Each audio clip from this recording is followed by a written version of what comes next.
Ladies and gentlemen, let's get ready to crumble! I'm Joshua Kemble, and welcome to Joshua Kemble's Livestream. I've been a freelance illustrator and graphic designer for over 20 years. I was an art director for 9 years. And when I'm not art directing and working on illustrations and graphic designs, I'm working on comic books and graphic novels, and that's usually what I do during my streams. And while conversations can go all over the place on this stream, from spicy and entertaining to goofy and silly, one thing stays consistent throughout every stream. I'll always be working on art. So pull up a chair, get your art supplies out, and get ready for an entertaining show that'll keep you company while you work on your own personal art projects. This is Joshua Kemble's Art Stream.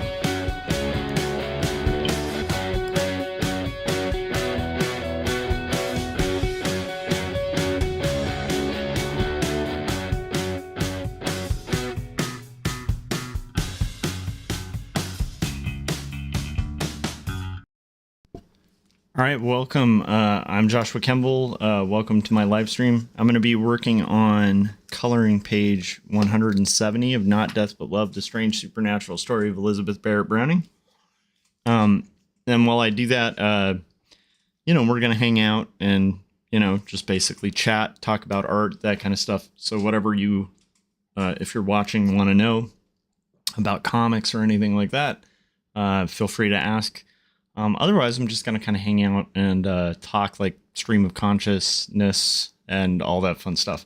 So, but today's pretty good. I feel pretty confident about how the day's gone so far. I did my kind of 15 minutes-ish of music where I tracked a little bit of vocals. It's like the one thing I don't like doing during live streams because it's always kind of weird to hear your vocals and then also have the mic split for the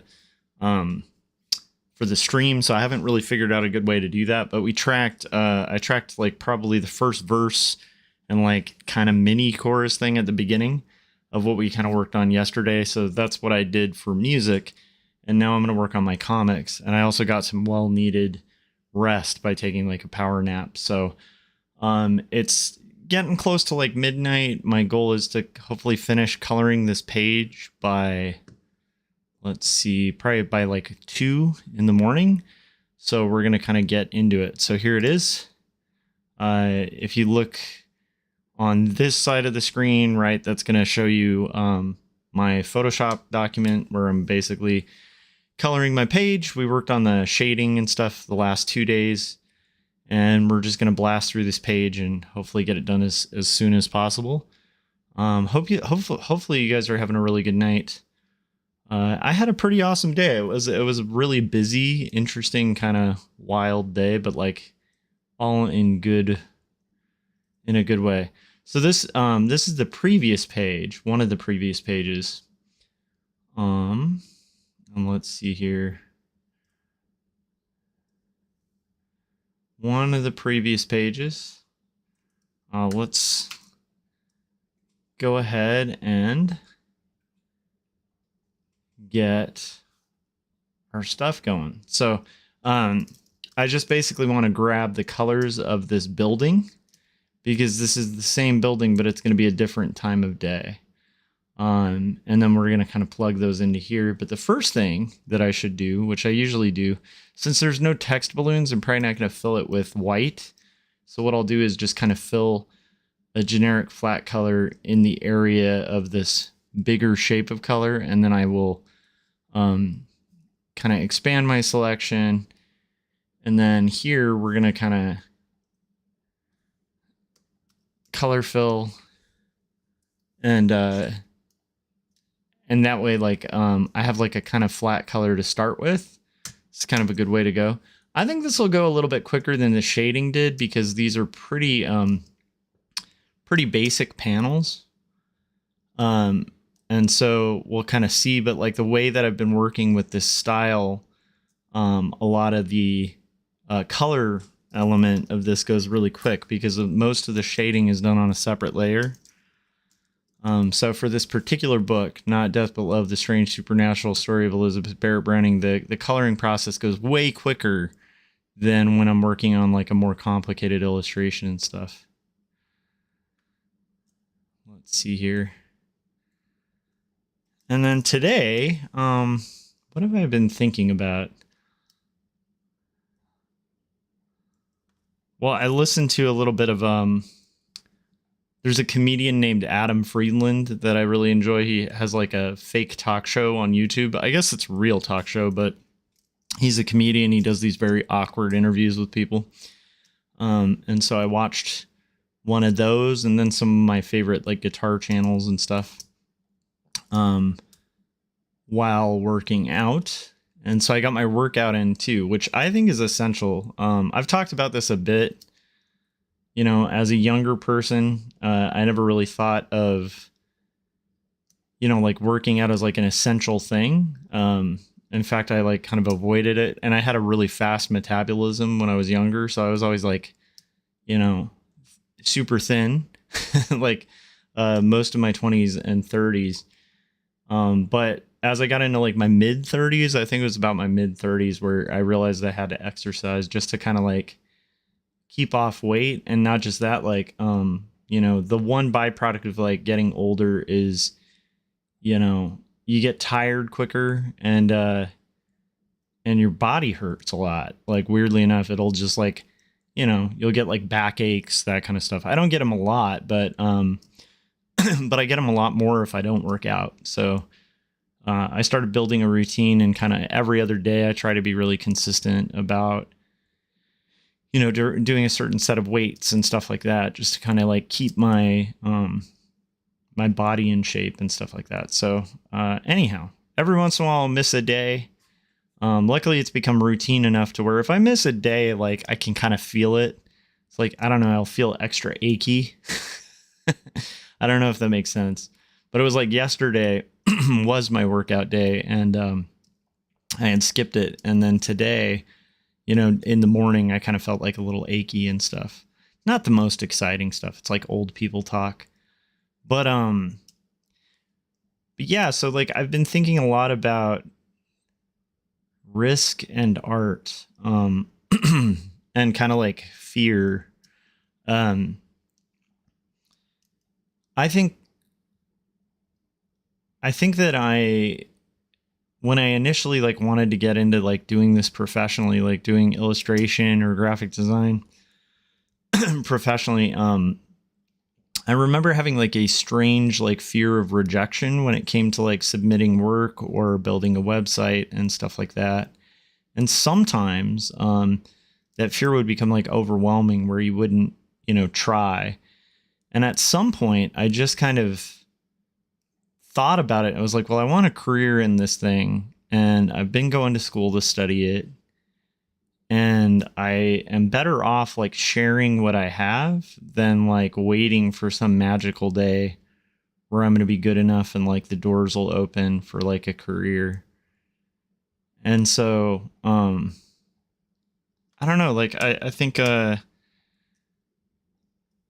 sometimes we can get really crippled by fear, and I think that with art too, sometimes like perfectionism can be like the enemy of art. Like, it can be good to want to make art really good, or to be ready, and to an extent, like, you probably don't want to burn your bridges with like art directors and stuff like that by like sending out work if you feel like you're not quite ready.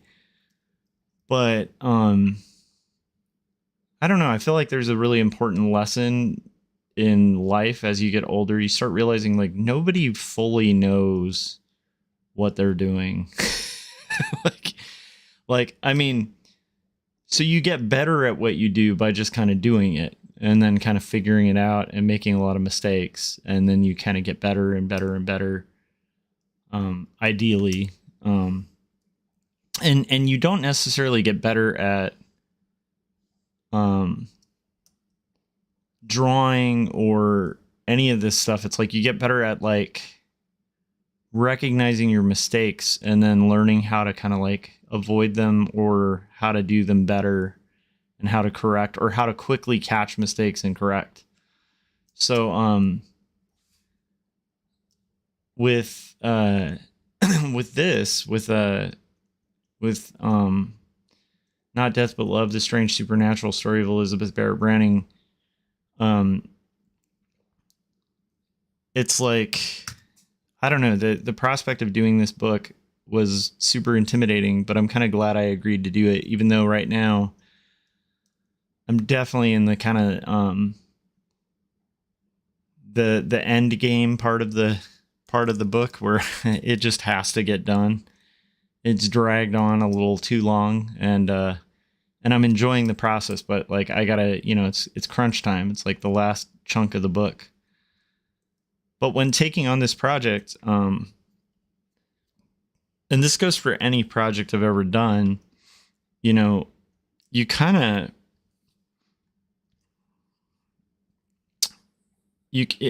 anyone who's kind of taking on a project and they're like 100%, they have 100% certainty in what they're doing, has grown to be really good at BSing. I don't know if that makes sense.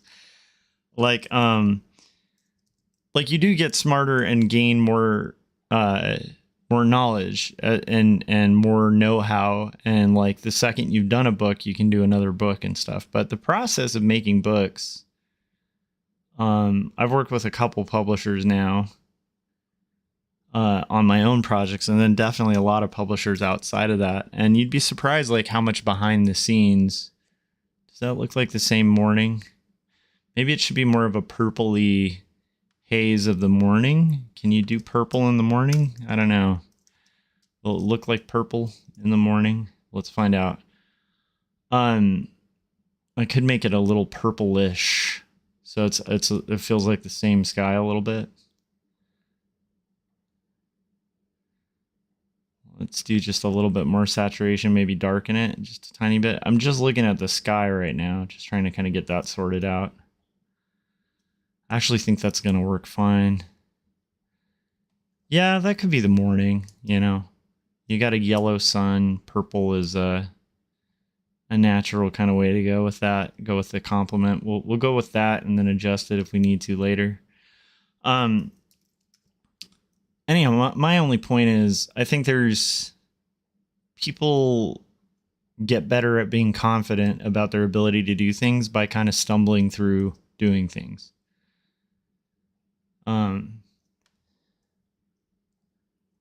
But I think there's this like wrong perception that sometimes is maybe projected by like people read confidence in a really positive way. Like I've met a lot of people in my life who throughout working multiple jobs and working a lot of different creative jobs and stuff. I've stumbled upon some people who are like super confident and they gain the trust of a client super quick. And they're not really that good. And so like in a weird way, some of the most confident artists you'll meet are not going to be your best artists to hire. Not that you shouldn't, like, again, if you're an artist, you want to think about yourself as like selling something. So to an extent, if you're insecure about something, you want to kind of fake it till you make it kind of thing. But if you're, at a point where you're kind of like delaying trying something because you're worried about screwing it up, just realize like everyone who's doing this is like potentially screwing up. Like every movie that's getting made could potentially just be a disaster. Like life is full of potential disasters. And I know that can be like intimidating, but also I think it can be really liberating in the sense that, I know it's like it probably sounds like a truism, but I've gotten more confident with the worst you can do is fail, right? And then like if you fail at whatever you're doing, cool, like you learned something and then you can not fail the next time, And the other thing is like just aspire to be better, you know, like, I don't know. I've been getting much more focused on that in my life rather than kind of external rewards and stuff. It's like, I want to become a better teacher. I want to become a better artist, and I want to make good things. That's enough for me now. I think when I was younger, I think there was a lot of wanting kind of external rewards and stuff. And it's like, I'm moving more to a point in my life where I've had a lot of external rewards and stuff for my work, but I'm looking more for intrinsic growth and learning and knowledge, and starting to realize it's kind of part of the process. I don't know if that makes sense. So, to me, like a huge important part of the process is going through that, you know, what is it? The journey is the reward kind of thing. By the way, what I'm doing right now is separating the colors. So we're doing the top set of windows, and we're getting rid of, I'm using the selection tool to kind of deselect the shades to the windows.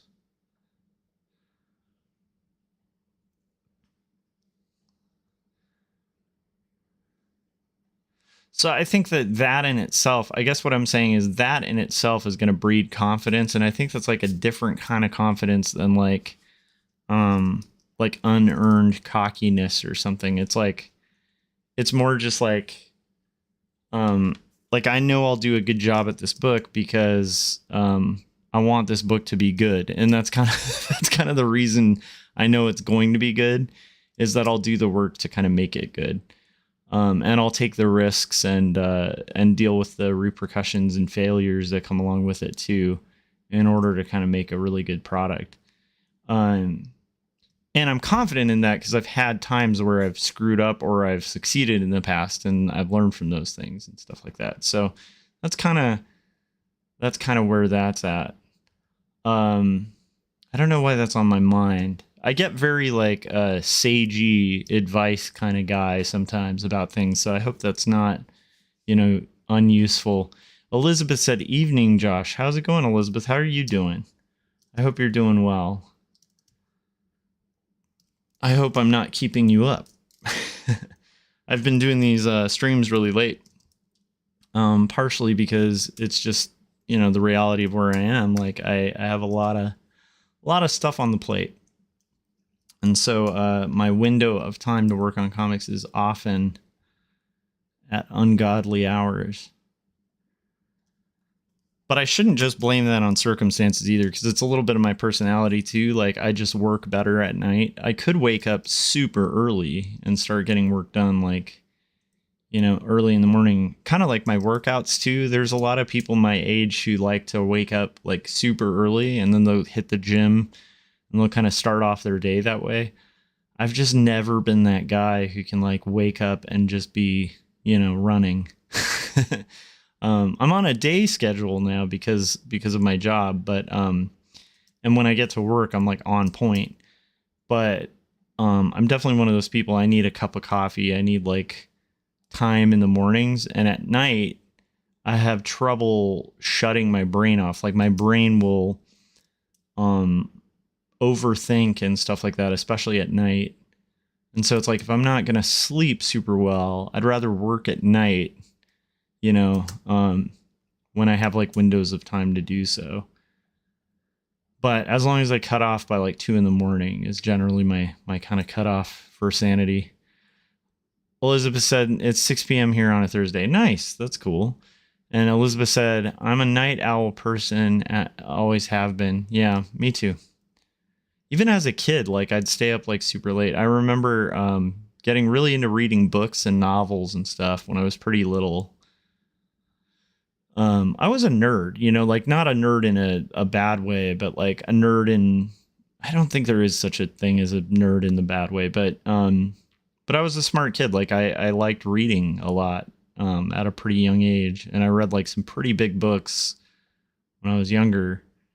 But I remember getting so invested and interested in the books. I'd usually like try to read like a chapter or something before I went to bed. And then I'd end up like staying up all night, like reading, like 10 chapters or something, because I'd just get really hooked on it and want to know what happened and stuff, or really fascinated by it. So I've always had that like kind of innately in me. And it's interesting. I worry a little bit that my son might have that too, because he really likes being really creative at night. And usually I have to kind of check in on him to make sure he's sleeping. Because I don't want him, staying up to like ungodly hours of the night, like working on, videos or something crazy, like, or working on his video games and stuff late into the night. Okay, let's see here. Because he likes to like make, he has these apps where he makes like video games and animations and stuff. But it's interesting. I kind of hope that he'll have the morning person gene, if that is such a thing. It's probably not a genetic thing. I don't know. But it is funny how many things we have in common, like my son and I. He's way smarter than I was, though, because I was really stupid with math. I never connected with math at all. And for my son, like math is kind of like easy. Like that's the homework he dreads the least. And I'm like, I don't understand that. Like for me, that was the worst thing I'd ever have to do was math work. Still to this day. Elizabeth said, I had a wild childhood, totally unfettered. So I get what you're saying. Yeah. But I also think, I was a bit of a kind of like daydreamer as a kid too. So, night is like a perfect time for dreaming, and being creative. You get hit with these ideas and, but right now it's not like by choice that I'm like up late, it's more just like, this is the time I have to do the thing and the thing has to be done. But yeah, anyhow, the thing I've been thinking about is just like how amazing it is that like people can do weird things. Like humans are capable of a lot of like cool feats, just by kind of setting their mind to it and accepting the possibility of just complete failure. Failing is not an option, but still, failures will happen. Like screw ups will happen. If you're a team and you win every game, you're going to have losses at some point. But it's like how you kind of bounce back from those things and also how you kind of embrace, the goal. Like weirdly enough, when we set really clear goals, we can achieve a lot. And, I've seen this in my own life. Like I'm not the best artist in the world. But I've managed to do some books and I'm pretty proud of those books and managed to learn some stuff along the way. So I kind of figured the way I look at it is like, if I could do it, right? If silly old me could do it, why couldn't, everyone else basically? Elizabeth said, maths teachers let me down in my time. You had to allow for a certain math formula. I didn't, but got the right answer and was always penalized point-wise for it. Yeah, so that's the thing. I feel like the way math was taught had a lot to do with why I never connected with it. Because I had so many math teachers where I'd ask, when am I ever going to use this? And they'd just be like, it doesn't matter. You have to learn it. And it's like, it's kind of like telling somebody like, I'm the teacher, you do the work, which is not good leadership. Or I'm the parent, just do what I say. Like that's not good parenting. You know what I mean? But there's like an old school method of that, of like, don't question, just do the thing. And, I don't know, the more kind of rebellious nature that I have, I'd always want to know, well, why though? The kind of cliche kid who's like, somebody would be like, it's warm when the sun's out. And you're like, okay, why is that? And they'd be like, well, it generates heat. Why? Well, because it's a burning ball of gas. Why? Which is probably why I've dipped into a little bit of reading philosophy and stuff as I get older, because I want to know the why, and then I'm always fascinated by like the areas where we just have no idea. I don't know. I kind of like that weird nuance and weirdness of that.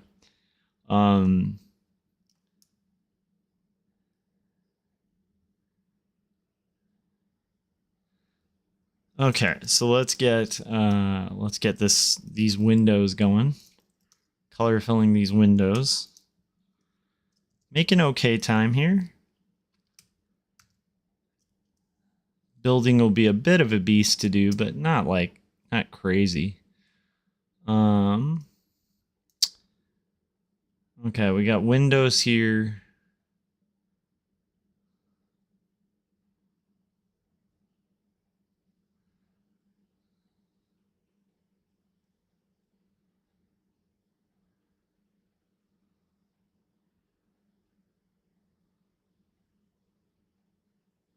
And windows here.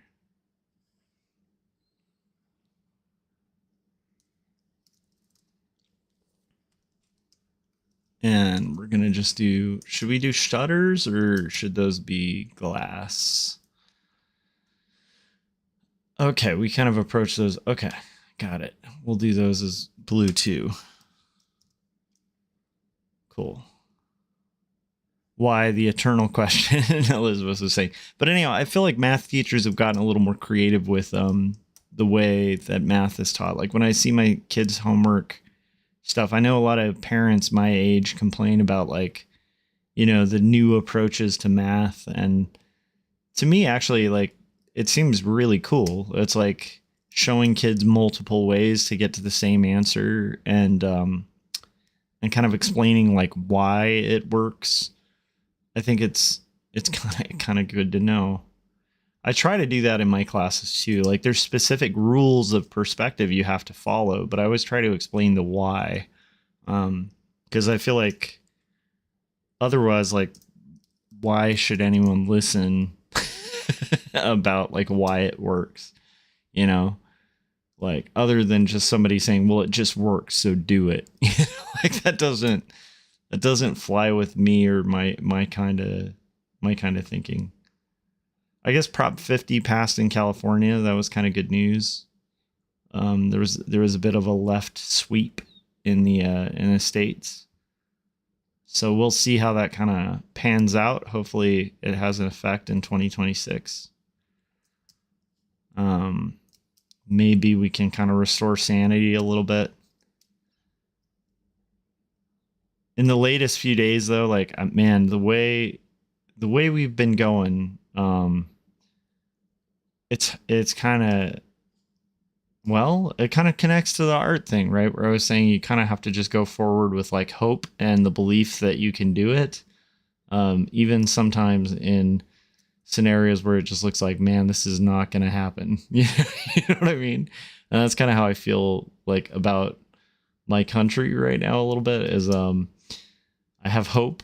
I'm optimistic that we can hopefully improve things, but it's hard to retain hope lately, the way things have been heading. So that was a tiny glimmer of hope, but it's like, you know, when you're used to kind of having your hopes dashed in those areas, you develop a pretty thick skin, like kind of expecting the worst and hoping for the best kind of thing. But yeah, that gave me a huge glimmer of hope, because there's still a possibility that we can pull out of this nonsense.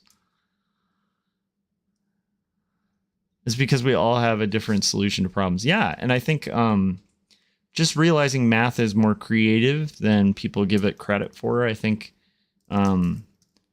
heck, I never even had a math teacher who like engaged in the idea that like, hey, you know, this is the way we got to the moon, you know? Like, this is why we know that there are like, you know, galaxies out there. This is how we made satellites. Like, you know, if they had connected it to like a broader, bigger picture, I think just the more creative types like myself would have been a lot more engaged in it. That being said, I still just, man, even some basic addition, like it takes me a minute to like figure out. Like it just takes me a little, like it's like I do think there is like I think you can work hard enough and get good at pretty much anything if you you know, really try and hopefully develop an interest in it. Like that's the thing that's the hard part with math for me, is the interest. It just doesn't connect with me in the way that other things do. So it's hard for me to have that innate desire to like try hard to get good at it, because I'm just like, I don't know, I just don't like doing it. But maybe I would have liked doing it if like I had an instructor who kind of like lit that fire, you know. So I don't know. I'm excited about the way that it's taught now, but it's interesting to, like, seeing my son. He's just like, it's just super easy for him. I don't understand that, but I kind of relate to it because, like, as a kid, I always enjoyed writing, and I didn't struggle a lot to learn how to write or to creatively write or to write an essay. A lot of those things just kind of came pretty naturally. You know, and probably a little bit because, you know, I had a family of English majors and stuff, but yeah, it just never was, because I read a lot and stuff like that. Like writing just never seemed like a big challenge. And for my son, that's kind of how math is. He's just like, oh, okay, I get it. You know, not to say I didn't have like some things that were hard to write. Like I probably have a bunch of papers that I have to write for the current program that I'm in that are a little tough, but I don't struggle to make like coherent arguments or statements. That's never been a hard one for me, even as a kid. Now, here's what I do struggle with when it comes to language. If you can't notice from this like long rant, I'm really like, I do long answers to simple questions. I'm just very long-winded with my speech. And so sometimes it takes me a while to get to the point, because I feel like I need to be concise with like everything that I'm saying. And so like the one thing in writing that I always struggled with was like being short and sweet with what I'm writing. That is hard. That's hard for me with comics. That's hard for me with art. It's probably why I like sequential work, because sequential work has time to breathe and build out and like have a bunch of little subtleties and stuff like that. Whereas like one-off images are so they're fun, and it's like not crazy hard to do. I'd say arguably they're a lot easier than comics. But also they just don't feel as natural as like a story where I can pace it out and show multiple images and stuff, and it's not like all resting on one thing. Elizabeth said, I like math for everyday calculations. I never want to solve the universal answers math-wise. Yeah, I just don't... That's one of the things that's kind of tough here is I don't personally even like using like just simple addition is like it you know, and I mean like, you know, like things that are like a little easier for a lot of people with math, it just takes me a tiny bit longer to like process, because just my brain doesn't think mathematically. I think the way I think a lot of artists are there. Some artists are really math type artists, or like some guitarists are really math oriented. Like actually mathematics and guitar have a lot in common. So like people who can like memorize a fretboard and like do shreddy stuff, you know, that makes sense to them. Whereas for me, it's more like a sound and a feeling. And I learn a lot more from just sound and feeling, like hearing notes, hearing off notes, that kind of thing. But the actual mathematics behind it, or the pattern behind it, is a little harder for me to process. Like my brain doesn't think in that in that way. It's not that I can't, it's just slower. Like that's where I'm a lot more normal is in maths. Like yeah. Because I think that there's something about that just engages a different side of the brain. They used to think it was right and left side, and I think that's been debunked. I think it's more your frontal and back parts of your brain that are separated for like spatial reasoning and math are kind of like different, even though they're the same. Because I'm pretty good at spatial reasoning, but mathematical equations like numbers, that kind of stuff, it's on a different, just doesn't vibe with like my humanities type of thinking. And maybe the brain stuff is just an excuse for just, having no interest in it.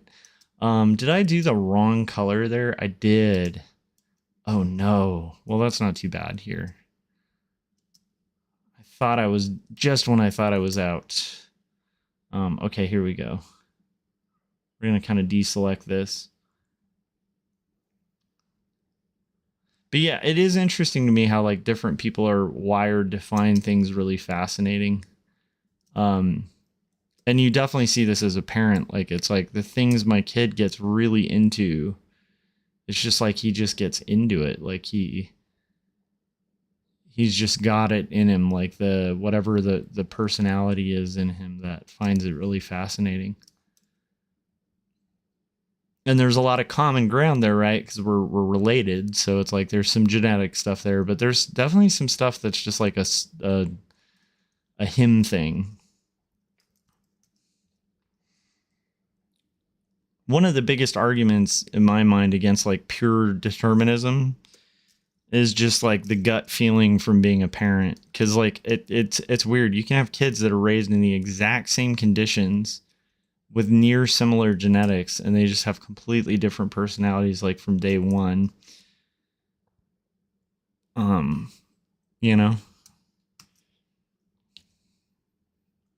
can't channel Albert Einstein as much as I try, said Elizabeth.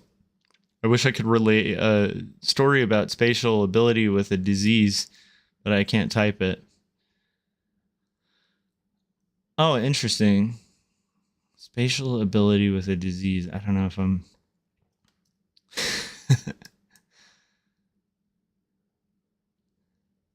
But yeah, I definitely have pretty solid spatial reasoning. So like things make sense. Shapes make sense. Like learning about color theory opened up stuff that made sense because I see it. And it's like, that's the cool thing about art that people just don't always realize, is like art is very much about learning to see things that just go unseen. Because like 1 point perspective, it's all around us. Like it's how we observe the world is in perspective. We see things and they do have a vanishing point, on the horizon. And 2-point, like anytime we see the corner of a room, we're looking at things in 2-point perspective. It's just how our brains work, how we kind of process things around us. And so being able to see that when somebody shows you how to do perspective and connect it to the reality around you, and then go, oh, that's why these things look real and these things don't. It's like that is it's both a skill that you can develop, but it's also like, I think there are some people who that comes a little easier for. And for me, that stuff kind of comes pretty easy, where like breaking something down into shape, but it, does it come easy to me because I've been doing it for a long time? Probably.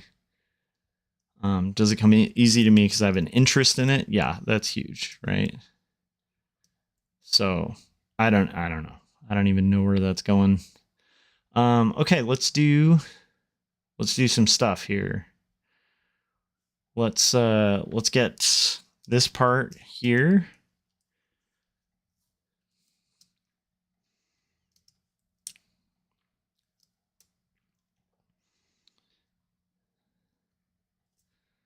And then let's go into this.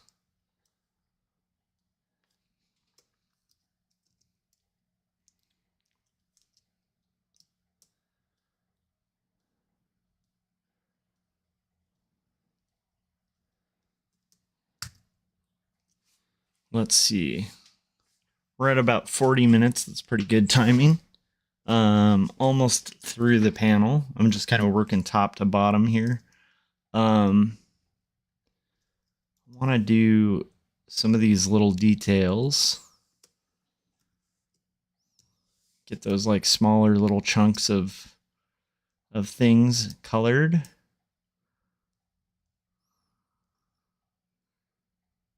And then we're kind of coming across here. Okay. Then I need to do this. Let's do it here.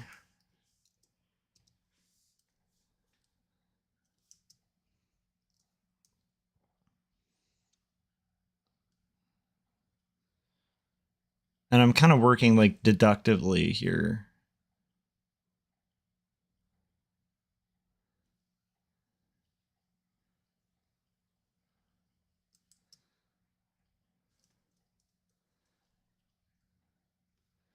Elizabeth said, I love your color palette always. Thank you. I try a lot. I feel like sometimes, I think on this book, I'm being a little more literal with the color, and being a little more kind of like pastelish, because it's going to have black over it, and the black is naturally going to kind of desaturate some of the colors once it's kind of mixed over it. So I always kind of feel like, I appreciate the compliment. I feel like personally the work ends up looking a lot better once it's kind of got that shading layer over it. And at this point, I kind of have to trust the process, because there are definitely times where I'm like, maybe you feel more confident about my colors than I do. That's not to disregard the compliment. I appreciate it, and I am trying to make good colors. But it's kind of like I've been teaching perspective recently, and like the weird thing with perspective, especially 2-point, is you get to these corners, like the closer you get to one of those points in 2-point perspective, if you're drawing like buildings, the more weird it feels, because you'll end up with like buildings that have like roofs that are just like, they're almost straight up and down. They're almost vertical lines, and your instinct fights your rational mind when you're doing perspective at some points, and you just kind of in a weird way have to trust the process and know that there's logic behind it.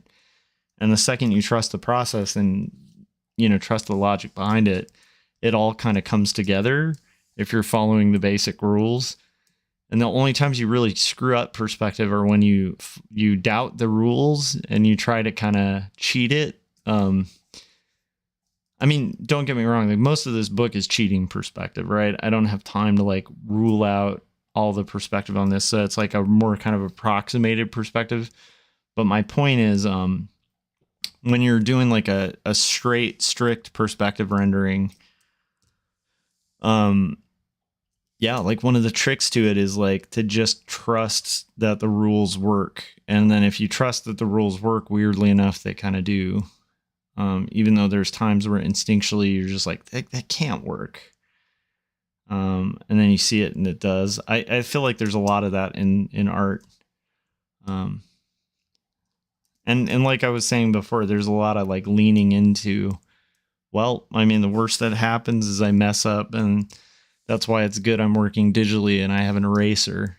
You know what I mean? Like whatever, right?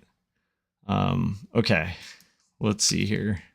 Elizabeth said, I feel like I am Dame Maggie Smith looking into Pastiano in Italy. Wow, thank you. My goodness. Well, I feel appreciated for that. Thank you.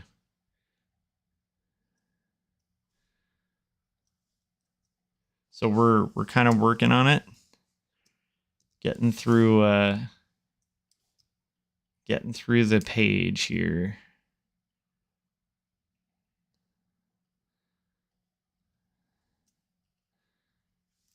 The nice thing about working out at night too is you get this extra boost of energy, and it's good to have that if you're going to work kind of late, because a lot of it is about kind of keeping up momentum and energy. And it's like this late into the night, like even now I'm kind of feeling the excitement from the exercise kind of wear off.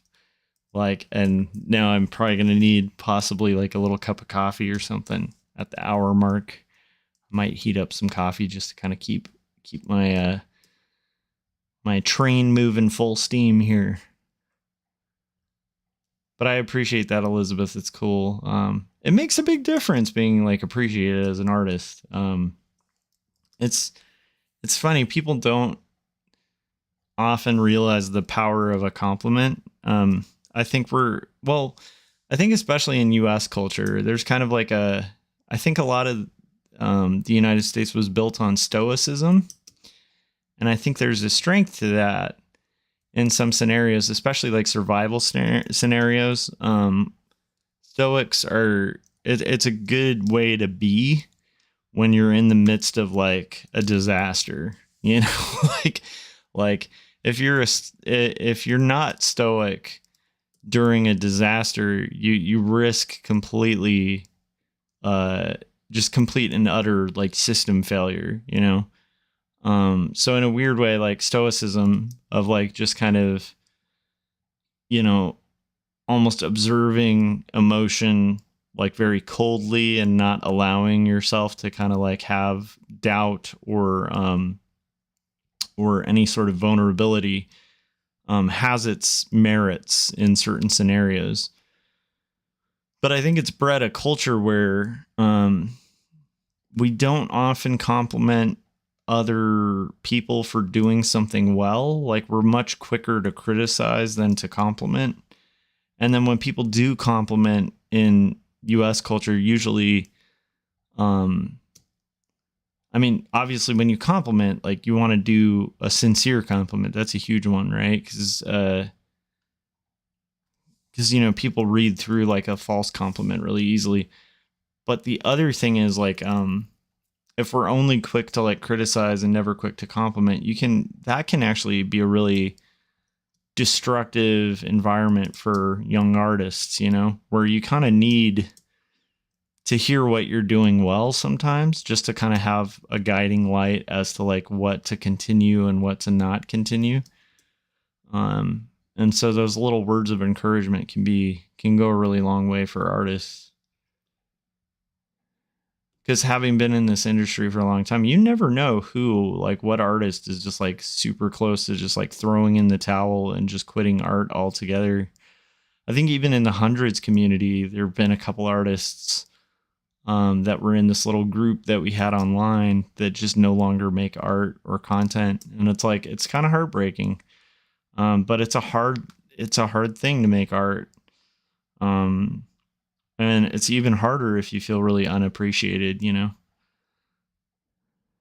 unless you're super autistic like me. And then it's like, I do get fuel from appreciation, but also if I like something, I'm just going to kind of do it. Like that's what I've accepted this about myself. Like whether I'm good at it or not, I'm going to be continuing this path of madness.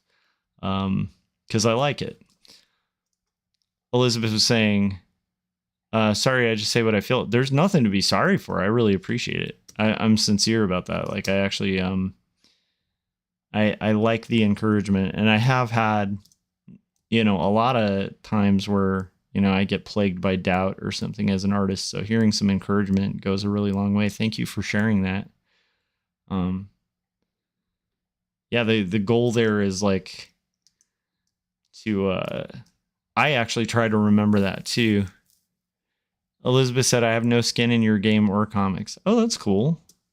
What's your thing? What's your jam? I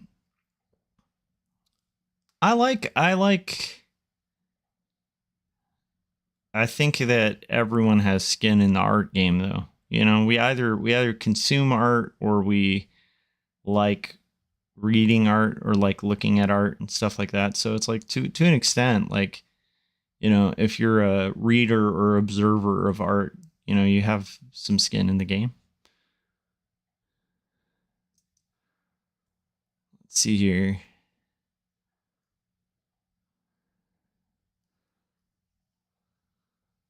yeah, that's super helpful. I always try to remember that when I'm teaching too. It's like, when you're teaching art, it's easy to kind of go, okay, this is wrong, this is wrong, this is wrong. But I have to remember to like, I have to consciously remind myself, even though I'm trying to teach these kids how to do better, to also acknowledge where they're very talented and very,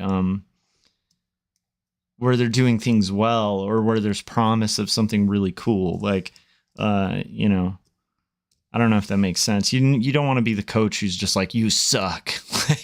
I don't know. That's more old school. And I don't think that's like the most effective way to bring out the best in people. I was even noticing this about like Dave Roberts. This is so funny that I've gotten so into sports or into baseball lately, but I find it really inspiring how Roberts runs his team, because like I noticed that he will have somebody who failed epically the game before and he'll put them on the field the next day. Like he has a lot of faith in his players, and I think that results in excellent performance from the people, because they know that he's like trusting them with a lot. And when somebody believes in you and trusts in you, like I think you're going to have a much better performance. Now, don't get me wrong. There's also some people who like, maybe they do need to hear, like maybe they need to be taken down a peg, but I think most artists I know, like the ones I know, don't need to be taken down a peg. I think most artists aren't having a shortage of insecurities, although again, there's those guys that are like super confident and know how to sell to a client, but they're not necessarily making good work, but I think most of the guys most of the people involved in this field really do need that boost. After all, we're kind of making these things for people, so it's a huge thing. Let's see here. Elizabeth said, I think I'm not making sense. And then Elizabeth said, I'm Aussie. I love baseball and basketball. Nice. Oh, and Elizabeth said, I have no reason to compliment you out of nowhere. Nice. Thank you. That's cool. How are things in Australia right now? Probably a lot less insane than in the US right now. I don't know. Is there like a crazy takeover of the far right going on in Australia? Hopefully there's no crazy push towards authoritarianism going on in your country, because there is in ours. Like, I'm hoping it stops. Let's see here. Australia sounds beautiful, though. My sister lived in Australia for a really long time, for a couple of years. She really enjoyed it. She lived like outside of, I think, Melbourne.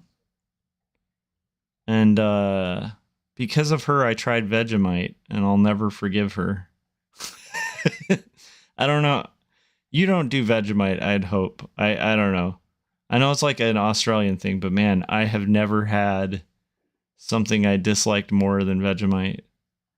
But I did enjoy Victoria Bitter. Victoria Bitter is really decent for like a light beer, It's pretty tasty. Elizabeth said, we just amble along, a few crimes. Nice. What was it somebody showed me from Australia recently? A lot of big bugs, like out in certain regions of Australia. I was kind of shocked at how big bugs get in Australia. They get big. Oh no. Elizabeth said, I love Vegemite. My friend Kevin convinced me to try it again. And it had been years, and he had gotten it shipped to him from a fan of his channel, who like sent him a bunch of cool Australian goodies. And so he tried Vegemite, and then he was like telling me it was great just to mess with me. And so he just like we just spread Vegemite, like, you know, he was like, it's good if you like spread it real thick. And so I spread it really thick on like a piece of toast.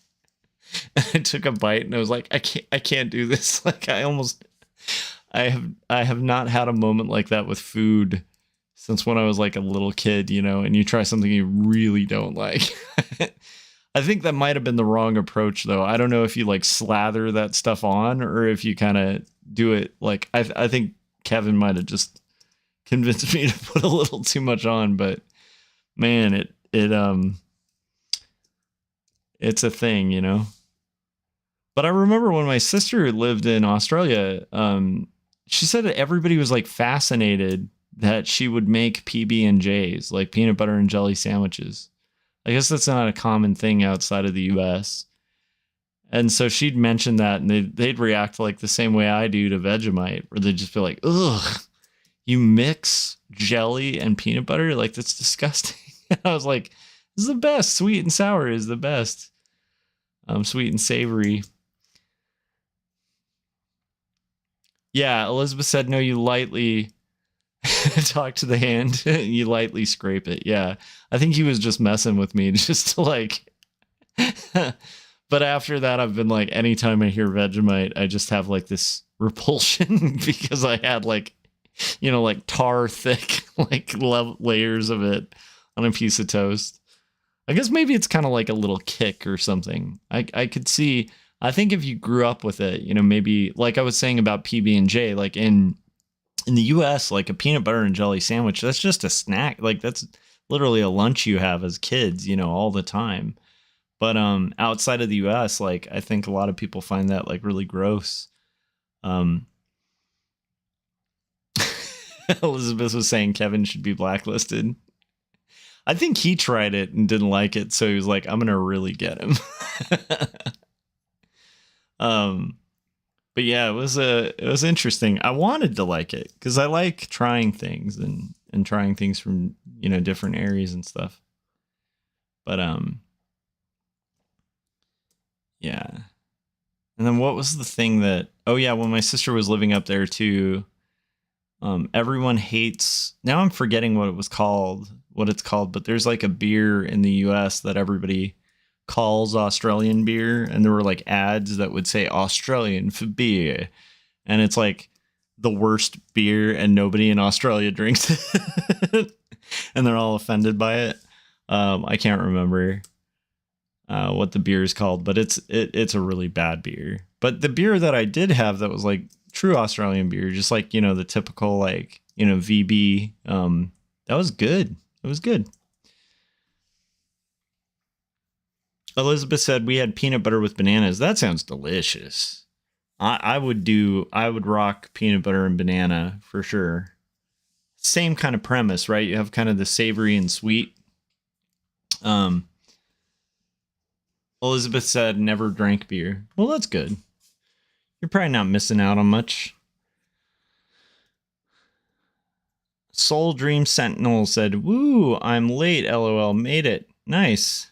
I'm glad you made it. And you're not super late. Although I am almost an hour in, so I might play a trailer in a second. But there's, you know, 2 panels left to go after this one. So you are welcome. Everyone's welcome in the club here. Welcome to the Kremlin. So we're working on page 170 of Not Death But Love, and we're talking about Australian foods. And let's see here. And we're also getting these corners of this doorway colored.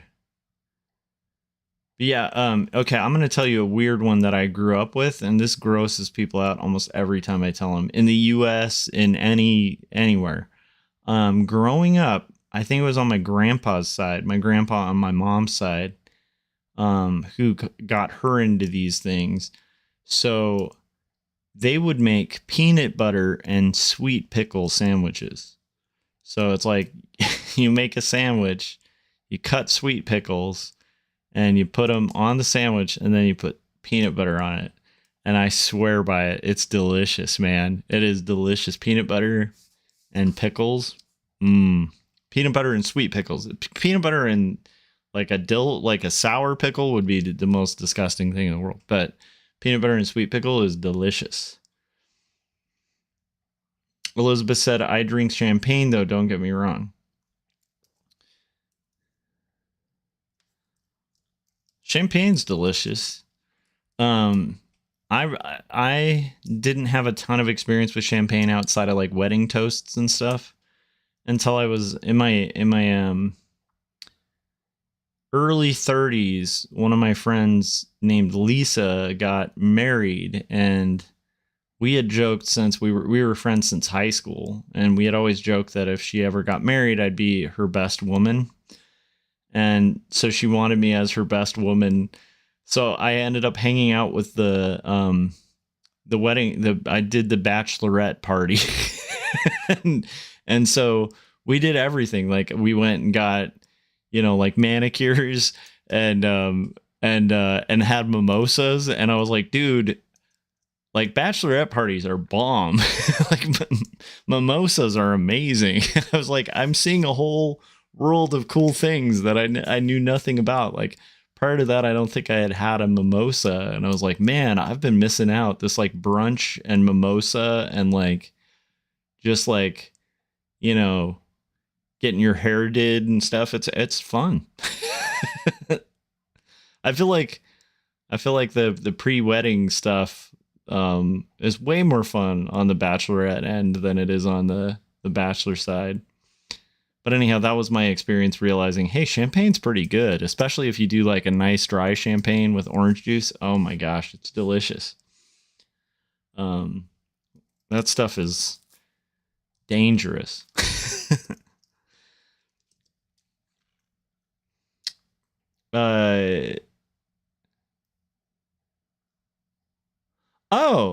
Dream Sentinel said, oh, my grandpa liked those kind of sandwiches. Then he went a step further and put onions on it. Onions. Elizabeth said toasted.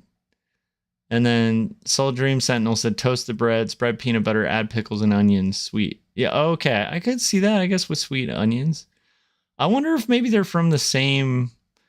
Like, I kind of wonder if they're... Maybe your grandpa and mine are, like, from about the same region, because I think it was, like, a Midwest thing or something. Because my grandpa on my mom's side was definitely, like, a Midwesterner.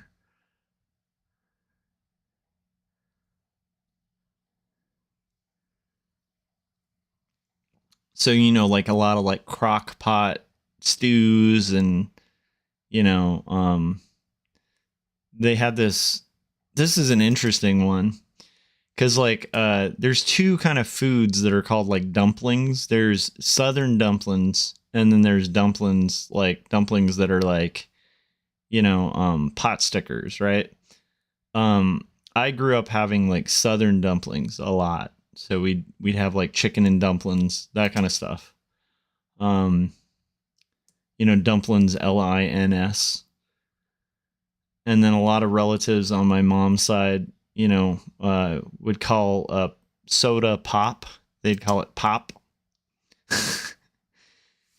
And then another Midwestern thing relatives used to do is like he says, and then she says, and then he says when they're telling a story. Instead of said, it's just everybody says.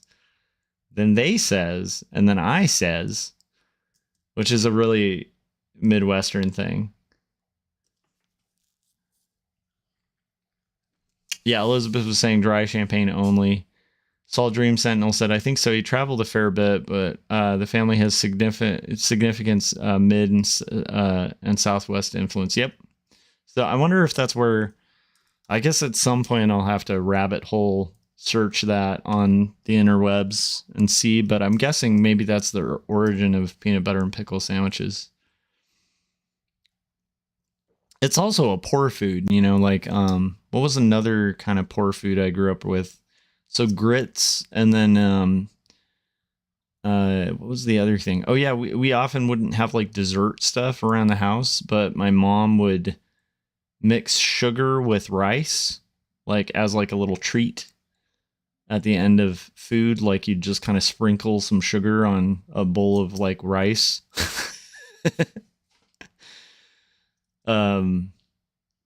Which was like classy, you know, like, but hey, I mean, we loved it as kids. And I was very used to like Midwest rice. And then from being married to my wife, like, I've gotten way more into like white sticky rice, which is like the best rice in the world, made with like a rice cooker, like the proper way. Um, that's developed that taste. And, you know, like Japanese curry and stuff like that. Like I've developed a palate for that. But originally when we started dating, I was just so mystified by like sticky rice. I was like, this is how you make rice? Like you don't just like, you don't just like steam it in a bowl like over the stove. I was like, no, you got to have a rice cooker, right? And I was like, what? What is this rice cooker thing? What is anyhow, yeah, so yeah, interesting. Like it's always interesting to me, like the way foods connect peoples and cultures and stuff is cool.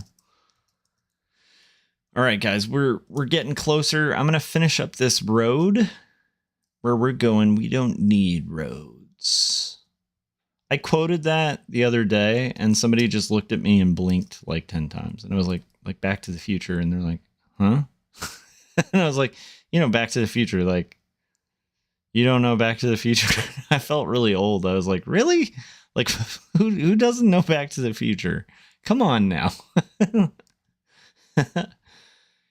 I just thought, like, it is one of those things where, like, I'm sure that's an age thing. Because, like, to a lot of younger people, I think, like, Back to the Future might be kind of a mystical thing that maybe their parents watched or something. You know what I mean? They don't have that, like, nostalgic connection. I do know there's a lot of kids who still like it and stuff, but it's kind of like retro now, I guess. All right. We're getting there, guys. We're getting there. There is a part here. Getting in those spokes.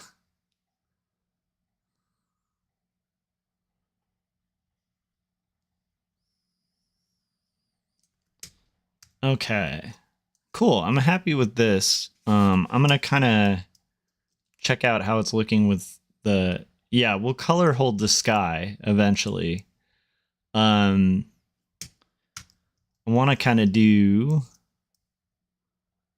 darker here. Just kind of figure out how I want that how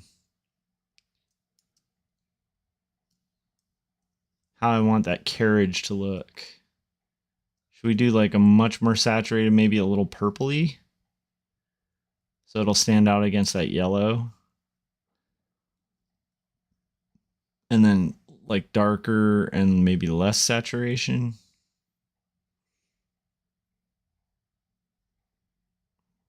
I'm kind of liking that.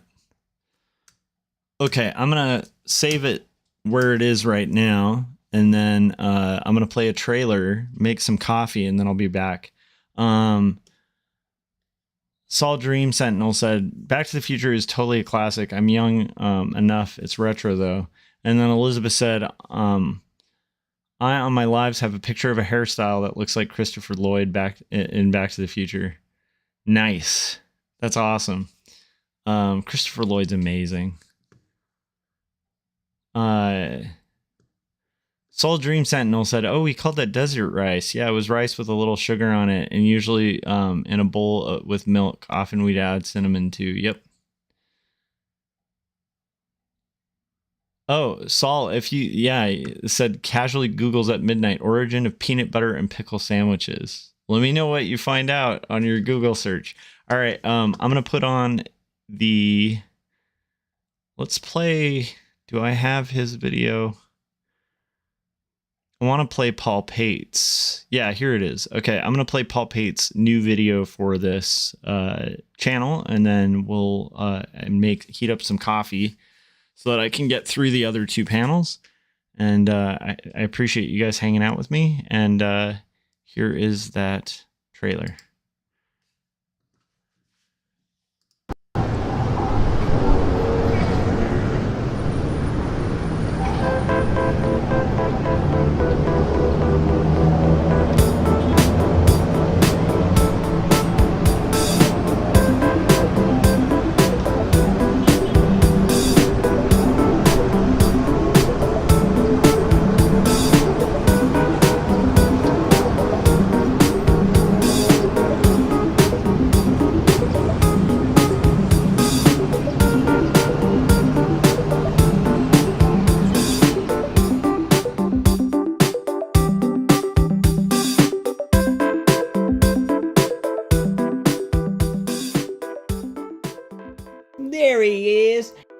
My boy got the board all set up and ready to go. You're late.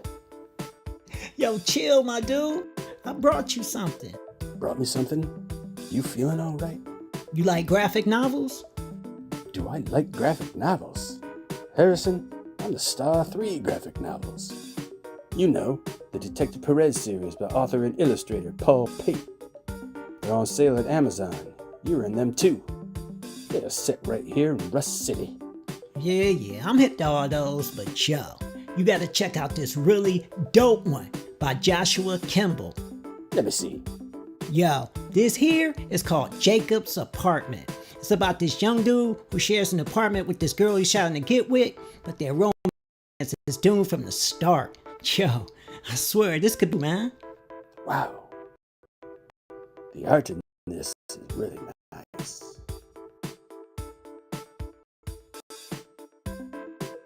That's nothing compared to this next one. It's a masterpiece. What's this? This is called Two Stories. It's a semi-autobiographical account of Kimball's childhood and early adulthood. He got picked on a lot as a kid, just like you. Artwork in this is really beautiful. All black and white. Looks great. The story is about how he struggled and sort of grow up in spite of being a dork, just like you. No offense. Whatever, man. You got these for me? Yeah, graphic novels by Joshua Kemble.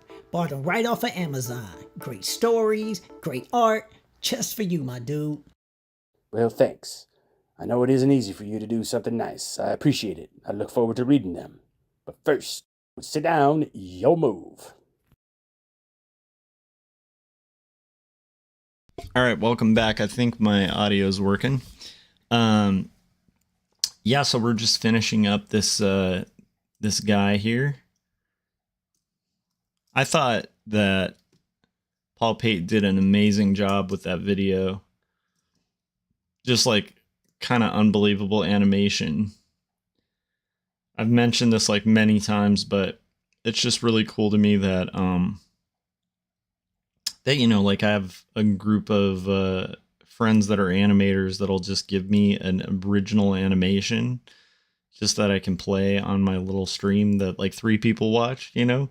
It's kind of awesome. So thanks again to Paul for providing that. And I'm not kidding in telling you to check out Paul's work. He's pretty incredible. And his Detective Perez series is a really great series of graphic novels, and they're really fairly priced too. I think they're like $5 or $6, but like there's something, they're like ridiculously cheap. Okay. And they're on Amazon, and there's 3 of them out, and they're all really fun reads. Just kind of like quick detective fiction stories. Some of them go wild, like they have vampires and all sorts of interesting things, but yeah, Paul is a treasure. Okay, so we're gonna do our background here. I kind of go over here. Let's do these. We're gonna do light for the light here. Get some alternating grays for some of the details on these this cabbie. Elizabeth said a dorker piece. That's a fair point.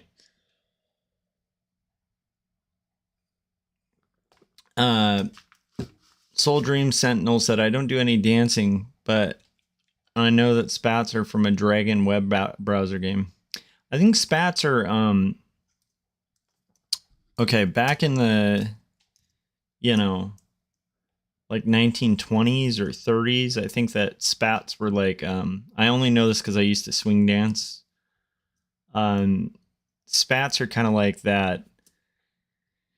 It's like a white thing you kind of put over your shoes to kind of create like these. They usually like kind of like have buttons that kind of connect to your pants and go over your shoe. And so spats were like a fashion thing. I don't know if they had like a formal function, but it was just a way to add like some interest to your shoes. but it was also kind of like part of the like zoot suit kind of look. Shoes 1. Spats were worn by men, less commonly by women in the late 19th century and early 20th centuries. Yeah. And I think they were a way to keep your shoe clean. Like you could wear spats and then, you know, if like stuff got on your shoes, it's a lot easier to like throw them in the wash if you can just take off the cloth, clean it, and then, you know, go back along your day.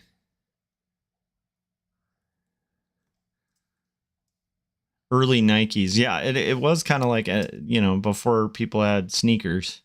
I would imagine it was kind of like whoever came up with, you know, Chuck Taylors and PF Flyers and stuff.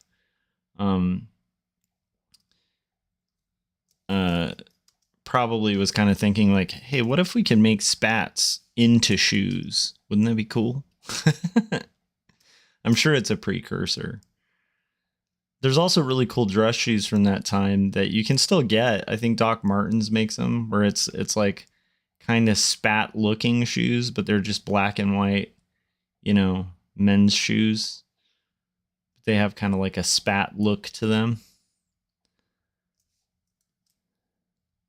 I actually really love that era of clothing. I think it would be, if I ever do another historical fiction, that would be a fun era to do. Like the old mobster era. We're going to make these wood. I was going to make them like tire colored. And then I'm like, wait a minute. What are we doing here, guys? This isn't a car. It's a carriage.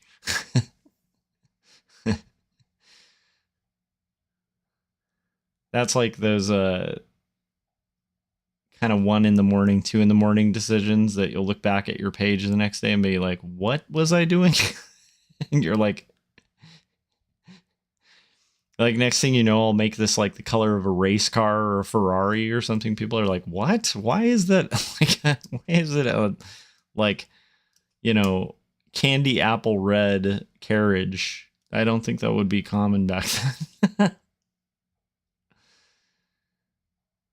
Or Fiesta red, right? We'll just do the color of my my Strat. That's a fun color, by the way. If you want to see a really pretty color, this is a little known fact about guitars. So one of the reasons guitars tend to have colors that look really similar to classic cars in like the 60s and the 50s was that they were literally using the same paint.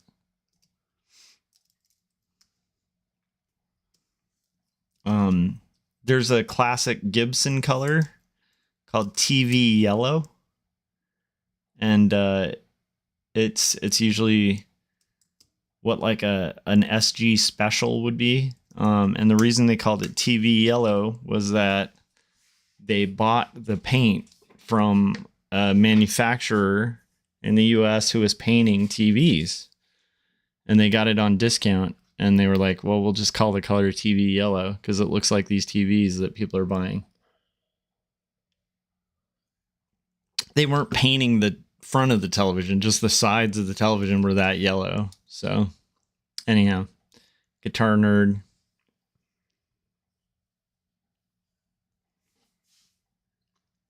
Elizabeth said same resin. I don't know if it was resin. A lot of the time it was let's see here.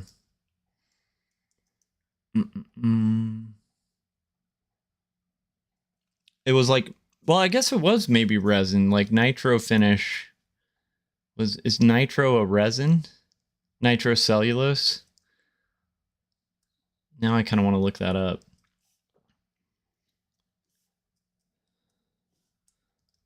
Anyhow, let's rock here. I want his hat to be almost the same color as the cab, but if it's in front of the cab, I want it to be able to be distinguishable. So we'll go with like a light. Let's go kind of a different direction for my gray here. I know it's kind of weird to like try to differentiate grays, but I think it's important here. And then let's give him a color that's not too far from Robert, maybe. La la la la. Okay. Oh, okay. Cool. Maybe it is a resin. But yeah, I know they were sharing it with car factories and stuff. So that's why there's like a lot of, you see a lot of like baby blues and like even Fiesta red. Like these were really popular colors at the time.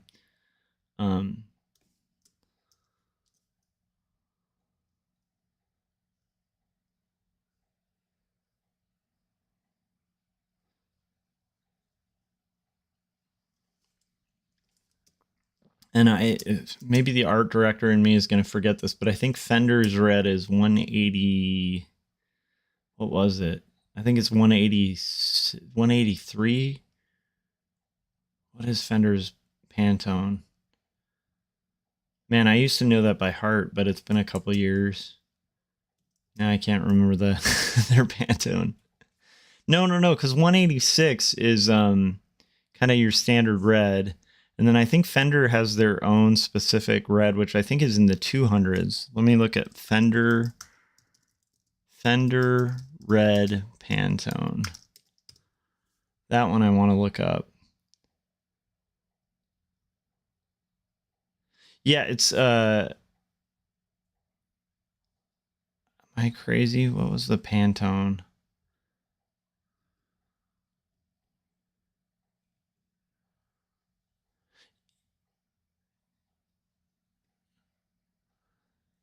I think it's 32. Fender red. Let me double check. Maybe I'm crazy.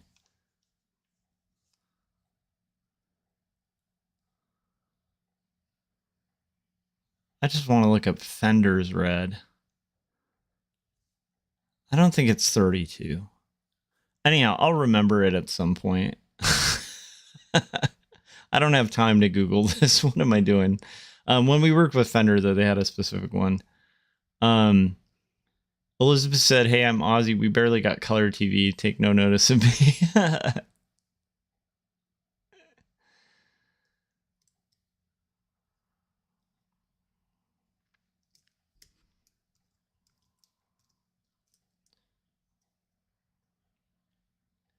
Okay, I want to do... His hair is going to be a little more gray. Let's do somebody with a little more of a gray hair. Okay, and then we'll do white for the collar. La la la la la. And we'll do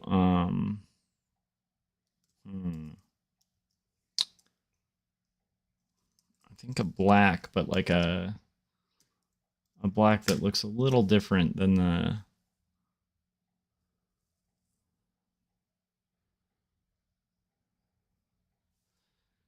Yeah, that's pretty good. And then let's do the pantalones here.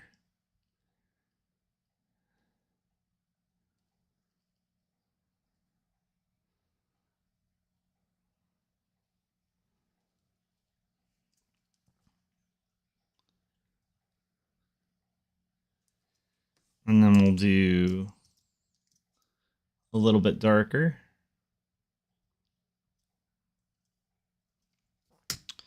Boom. That stands out. Okay, cool. Now we're going to do our horses. And I think I'm going to have the reins be that gray.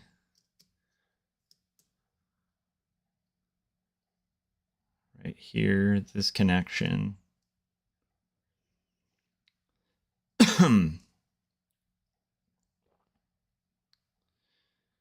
And then let's make some random connections here. That other color. This can be that. Let's get the eye patch the same color as the carriage. Yeah, guitar colors are really interesting because like a lot of the people who manufactured early guitars were furniture makers. And then from what I remember of Leo Fender, I think he used to make radios. And then he kind of developed the Telecaster, and it kind of just blew up.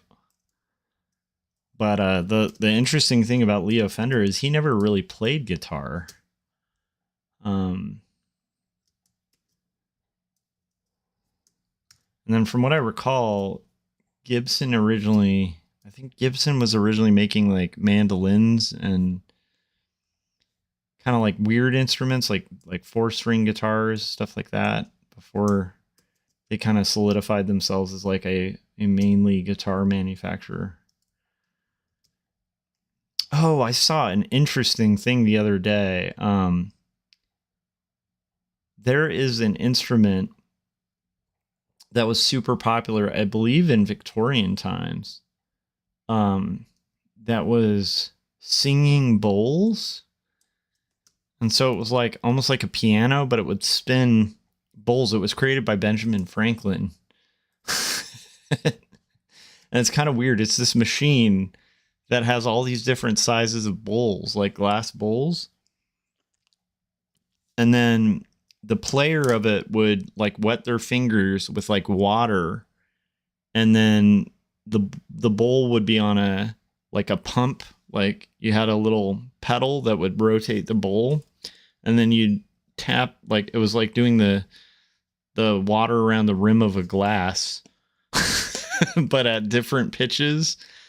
And they wrote like entire, like concert pieces and stuff based on these, like this weird, crazy instrument. I didn't know that was a thing, but that was like such a hot thing in Europe, apparently, that there were companies that would, like that was their job, was like, I'm making this machine that spins these glass bowls. And then there's some kind of story about it that like a bunch of people died. Like a lot of the artists that were known for doing this like bowl spinning died of like these really weird kind of horrible deaths, and they actually named it like they just thought that the deaths were related to like spinning these bowls, and so they banned the instrument. And in retrospect, a lot of people think it's because the glass had probably lead in it or something like that. Like it was probably a lead poisoning related thing. But anyhow, it was just like super interesting learning about this weird instrument. Elizabeth said, oh, Dream Sentinel said, oh, the glass one. Yeah, it's weird. And then Elizabeth said, I feel like Sandra Bullock. I vote for world peace. I don't know what that's related to. Oh, I think I know what you're talking about. Sandra Bullock in the I think I must have missed something. But I think I get what you're saying. Like Sandra Bullock had the what was that movie where she goes undercover? Oh my gosh, my wife loved that movie. She goes undercover in like the beauty contest. It's a very funny movie. It was actually a really funny movie.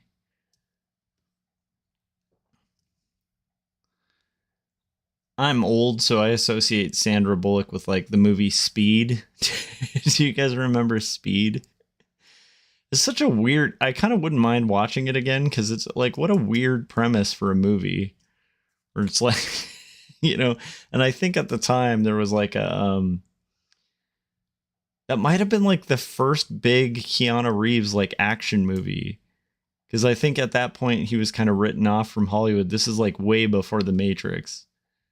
And he has this like speech in it where it's like, you're on a bus and it's been hijacked by terrorists. And if you go under 80 miles per hour, the bomb will explode. What do you do? What do you do? It was like a whole thing.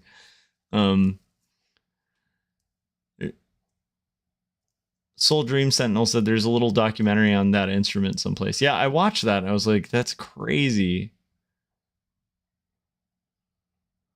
Soul Dream Sentinel said there's like one super accurate reconstructed one somewhere, and the guy who owns it has been held up for travel at times due to people thinking it's supposed to be in a museum. Anyhow, I just think that's such a nutty.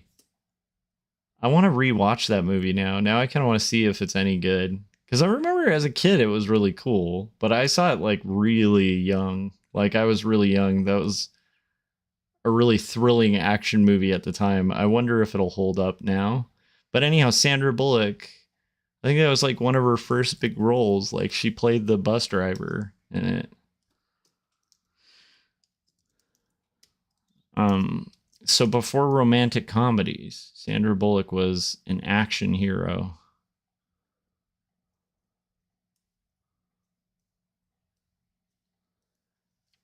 And I think weirdly enough, I think her move to going to romantic comedies really threw people off because they associated her with like the cool bus driver from Speed.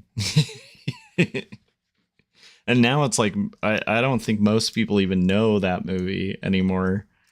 You know.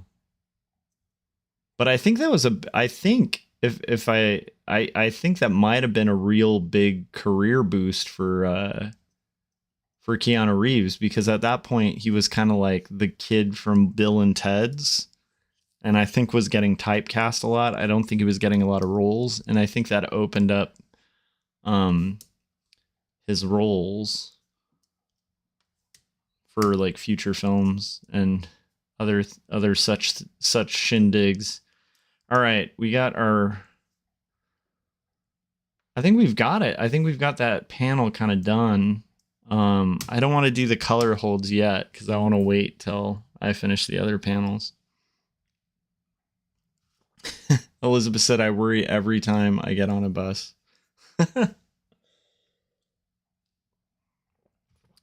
Okay, guys. I got to disappear for a second, and then we'll get into panel 2. Let me save, too. It's a good thing to save. We'll get into panel 2 in a second,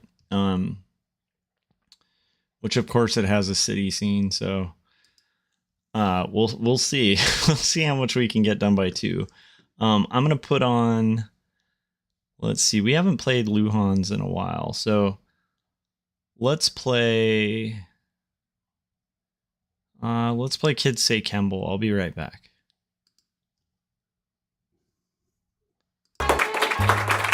We know the Georgia kids say the craziest things. So, little Susie, do you have any brothers or sisters? I understand you're in 3rd grade. How do you like that? Do you like your teacher? You like to do a lot of fun things at school? You got any hobbies, Susie? Any things you like to do when you're not in school? I hear you like to read. Well, right now I'm reading 2 stories written and illustrated by Joshua Kemble. It grapples with faith and mental illness. It's ultimately a story about redemption. It's a savage piece of writing. Also, I just finished up Jacob's Apartment, another one by Kemble. Jacob's Apartment weaves together elements of spiritualism and relationship dynamics, as well as atheism, and all the while it deals with abandonment and loyalty. It's a fierce read. Do you like ponies?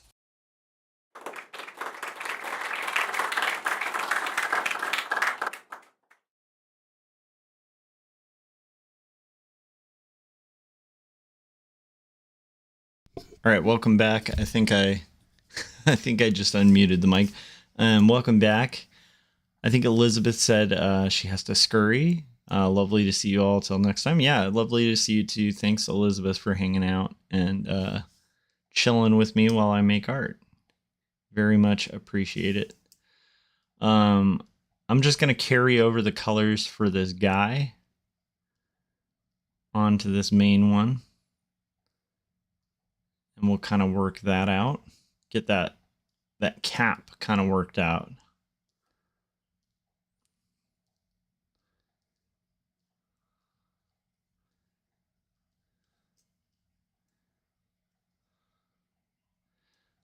Soul said, welcome back. Welcome to you. All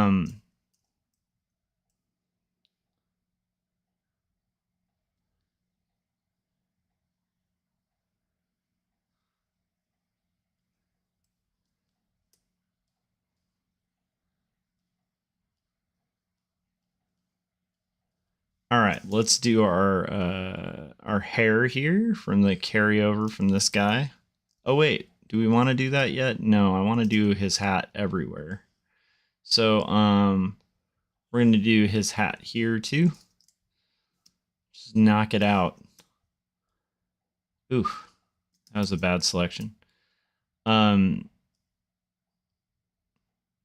kind of blasting through it. The cap is working out. Flashes to a muscular bodybuilder cap.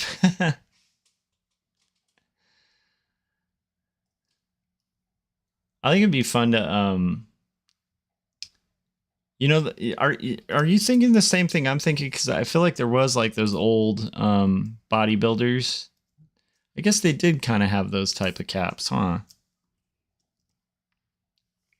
Why in my head am I thinking?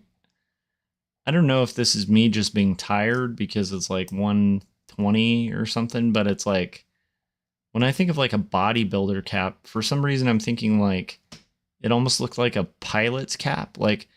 But I think that's the old wrestler caps. Because wrestlers used to have those like leather hats. I think maybe they still wear them where they like protected their ears and stuff. Do wrestlers still wear those things? Like those crazy like leather.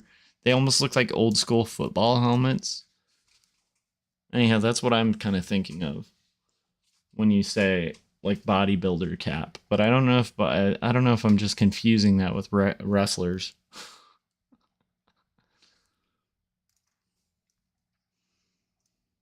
Okay. We're going to carry over all those colors for this guy from here. So let's get his hair.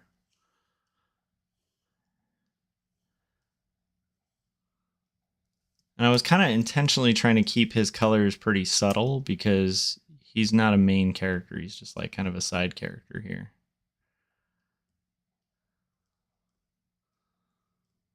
Do.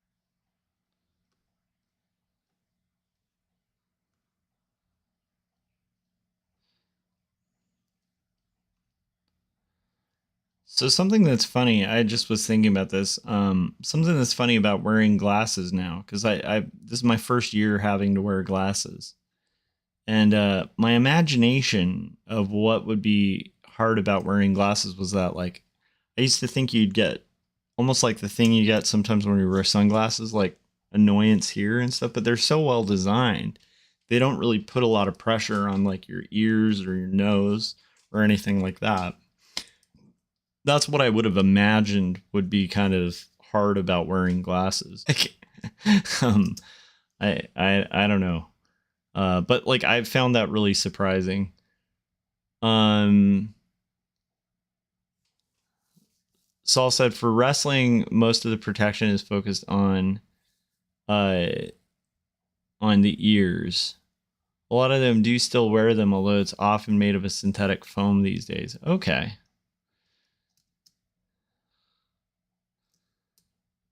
I guess you would want to kind of protect your ears because, like, if you've ever met like an old boxer, anybody who's done a lot of boxing, it's like their ears will just look like, you know, these gnarled, just mangled like lumps, you know.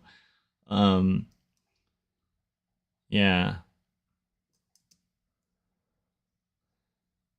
So I could see the value in like protecting your ears so you're not getting like a lot of ear damage.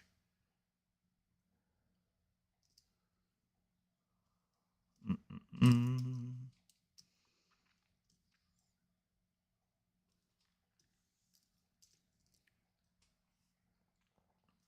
Okay. Saul said, prescription glasses tend to be much easier on the face. A lot of the cheaper general store glasses, sunglasses tend to be less comfortable. Yeah, these are like incredibly cozy. It's just the lens is getting, you know, getting fogged up every once in a while. Ooh, we might have to change the color here because now that, well, let's see.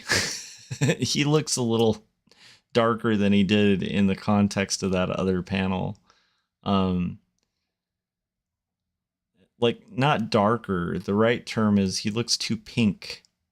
So I don't know. I might need to change him to be like less pink, but we'll see. And then I had him as a married gent, so we'll see how we do here. Kind of selecting all of his skin tones.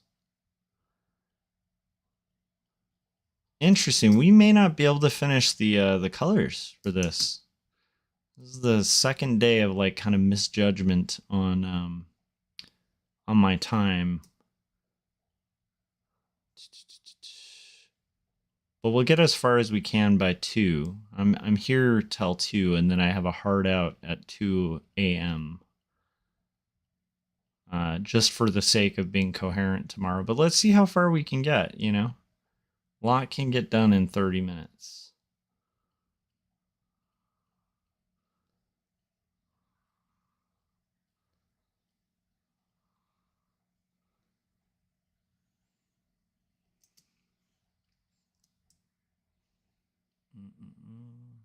The nice thing is once I have all his skin tones deselected, if they aren't working, it's really easy to adjust. Once you have the flats there, they're fairly easy to kind of select all and then kind of modify using hue saturation. So it shouldn't be too incredibly hard to like kind of adjust his skin tone if that doesn't end up working. I want to see what it looks like once I add all the other color to it. So because it might look nice, like it might kind of put him in shadow, but we'll see. That's going to be the color of the of his eyes and all that stuff. Oh yes, they strongly encourage ear and head protection in pretty much any martial arts these days. I've had to wear it for Taekwondo and Hapkido. What's Hapkido? And he said my dad was a wrestler for a while. Hapkido sounds cool. What is Hapkido? You got to explain that. Martial arts are definitely something I kind of wish I had tried or learned when I was younger. Because I do kind of feel like it's just like seems like solid exercise, you know, but you definitely don't want to spar and end up like permanently damaged from you know, a sport. So I can imagine like protection and stuff like that. Out of curiosity, when you did or do Taekwondo, I've always wondered what happens if you're sparring with like a jerk who like really goes hard and you're like, whoa, we weren't expecting to go this hard when we were sparring, you know? Like what are the kind of ground rules of that? Like, cause there's so much trust in rolling in a martial art in like your other people, you know, especially as you're training. It's like, you know, like, does everybody honor the tap out? I would hope so. I would hope there's not like jerks that are just ignoring, you know, I feel like there's got to be a lot of mutual trust in those schools and stuff, you know, right? Because if you can't trust your teammates or like your school mates with that, I think that could be a real dangerous scenario, right? I've always wondered that because I'm not as familiar. Like I didn't grow up with martial arts anything, you know. but I think it's probably really good practice to get it to do. Hapkido is another Korean martial art, yet with more focus on hand technique, grappling, falls, rolls, and weapons. Cool. That sounds really cool. Well, I could see that being helpful because Taekwondo is like not as like floor based, is it? Maybe I'm misunderstanding it, but from what I understand of it, it's not as much what you do when you're on the floor.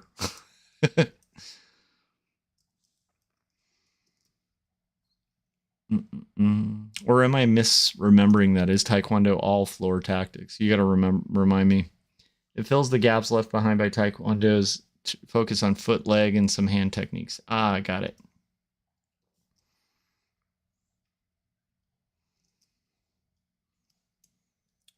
Yeah, because I feel like anytime I've seen MMA matches, it feels like Brazilian Jiu-Jitsu is kind of like dominant, like on a lot of it. A lot of it kind of rests on like how good the person can grapple once they're on the floor, which is kind of wild. So,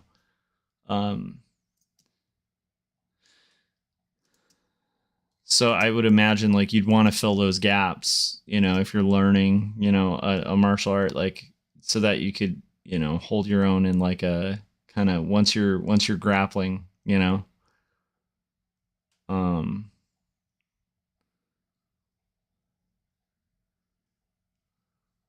I had to explain this to my son because he's getting older, you know, and I was explaining to him like all my friends I know who like trained in like martial arts and stuff, all of them will attest to the best fight if you're out on the street is no fight. Like, like, because I think especially people who practice martial arts, it's like, you know that like in the ring and stuff, when there's rules and there's tapping out and there's a mat and there's all this like protective equipment and stuff, fighting's a lot different than like out in the real world where there's like concrete and all these things that can go wrong, where even if you win a fight, like you're gonna end up with like bad injuries, you know. And then, you know, not being a Brazilian martial artist or anything, as a kid, like I got in a couple fights and they sucked. Like whether I won or lost, they were awful. They were horrible experiences because it's like you always end up injured. Like there's no clean fight, you know, like even, you know, and I haven't been in a fight in like years, you know, that was like more like junior high type stuff. But it's like, yeah, there's no real winners in a fight like that. I've tried to explain that to my kid. Like it's, you know, it's good to know how to defend yourself, how to throw a punch, that kind of stuff. But like, yeah, your best bet is if you can get out of it and just not fight. That's your best. Like I wouldn't even say 9 times out of 10. I say 10 times out of 10.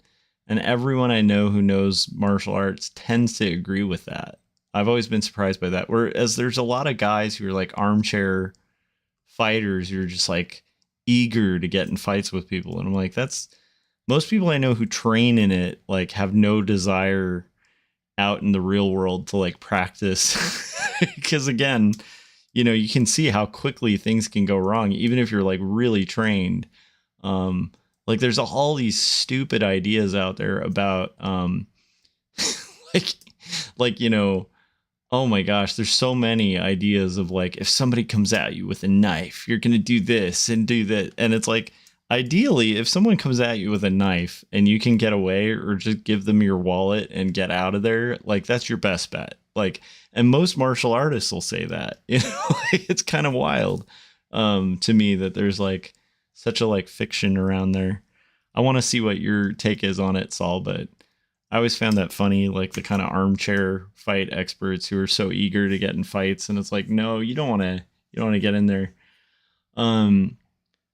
Saul said, in a fight, whoever goes to the floor first is most often the loser, so there's great value in grappling. And then Saul said, yes, in Hapkido, the emphasis on open hand technique is huge, where you hold your hands open in front of you, trying to back off and de-escalate. Yeah. Yeah, de-escalation's always your best bet, and just getting out of there.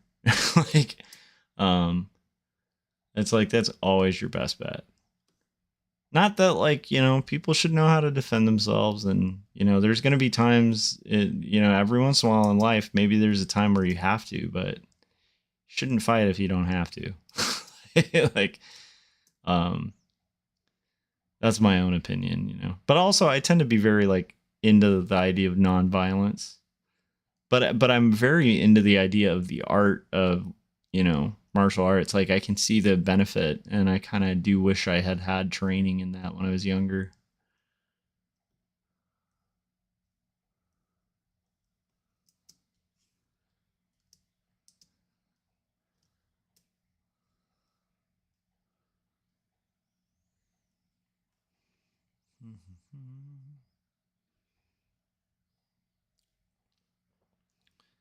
But yeah, I don't know. There's a lot of people who have like weird action movie versions in their head of like how fights go down in reality, and it's like that's not that's not how it works. Like it's like 9 times out of 10, it's a lot worse and messier and more brutal and horrible than you'd want it to be.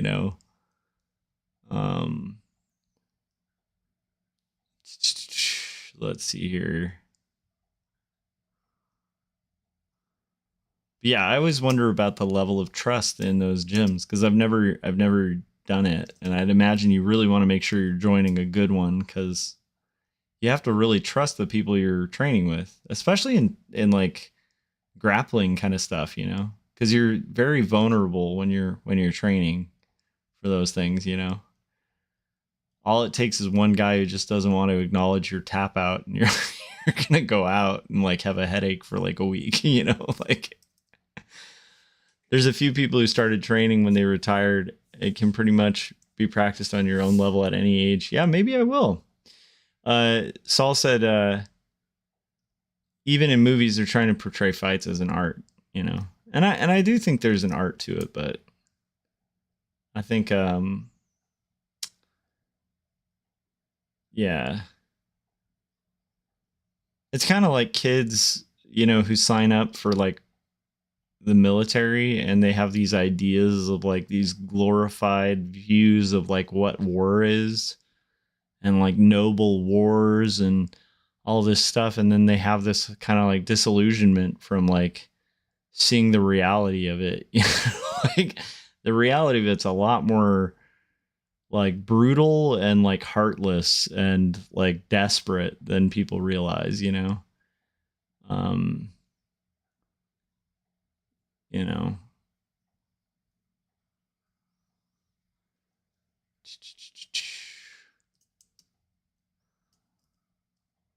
I've actually talked to people who were in the military, and they said like the people they worry about the most are like the gung-ho guys who are just like, yeah, like I'm gonna get in there and kick some butt. It's like those are the guys who like are gonna have a lot of trouble on the front lines. Like, Saul said the way it works is you work your way up. Generally, after a couple of years, you practice the basics that don't involve anything dangerous a million times before getting into a rough sparring. Nice. Yeah, and I'm sure you also train on like kind of how to take a hit too. Like, let's see here. Okay. Okay, guys, we have 20 minutes. This is not a fighting stream, because I know absolutely nothing about fighting. All right, what do we got here? We have eyeballs. We're gonna get those out.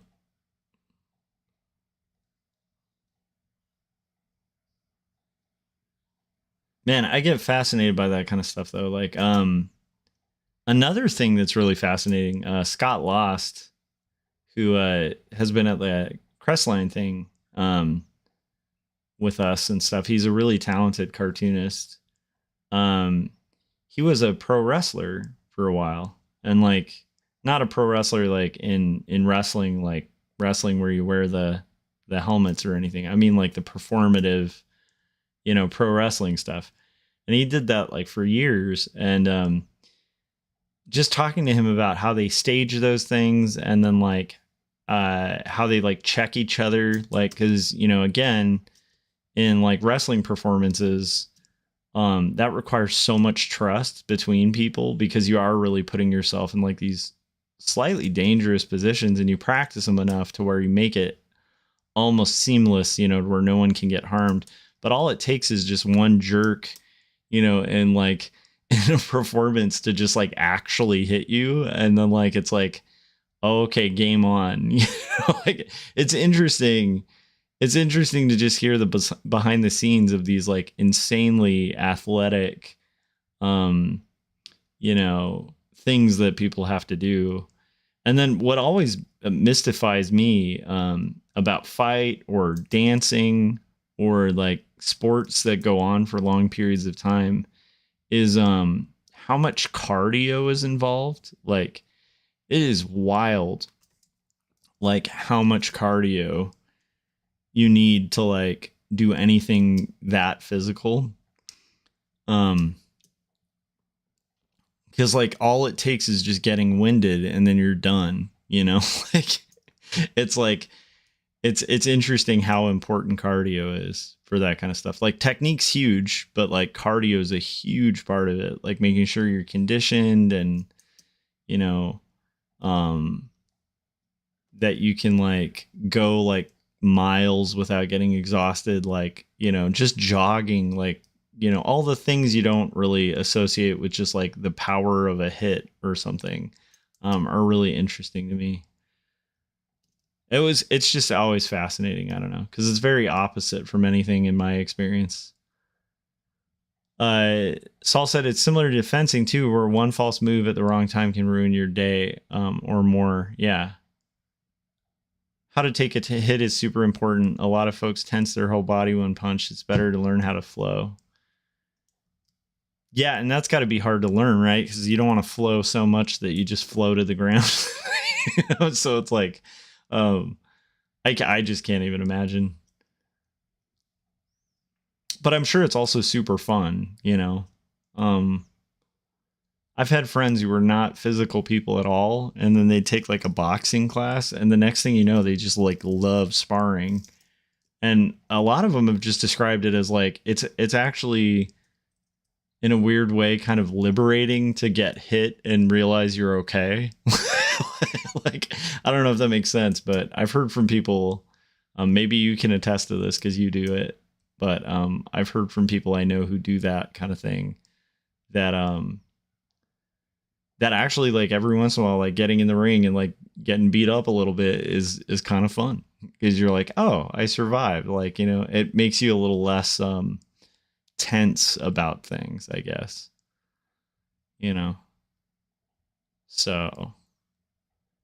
But again, I only speak from anecdotal experience of other people. Because to me, I'm just like, I just don't like the idea of getting hit. I don't like the idea of hitting other people. But I do see the value in the cardio and the those kind of aspects.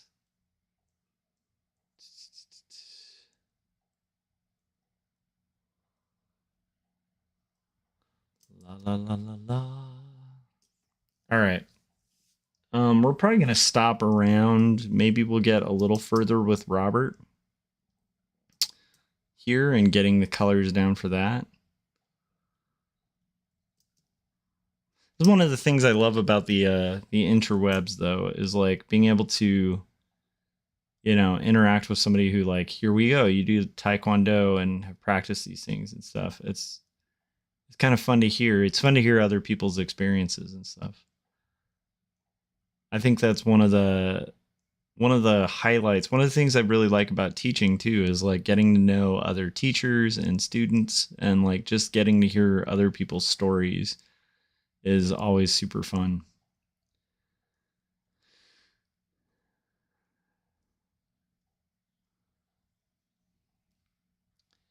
I think it would be really interesting to like be like a fly on the wall and be able to somehow have the time to like hear everyone's story, you know, which none of us do, but it's like there's something really cool about that like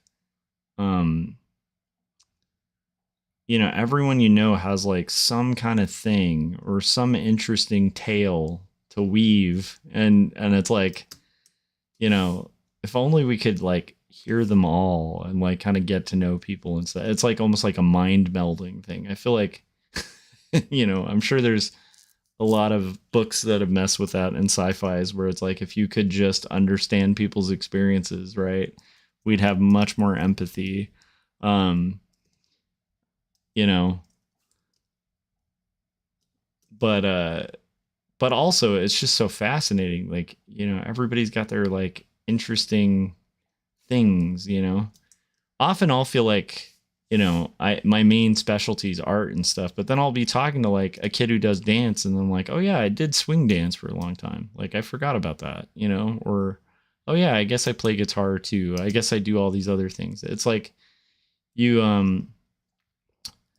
you know, it's fun to hear about things that people do that they're passionate about.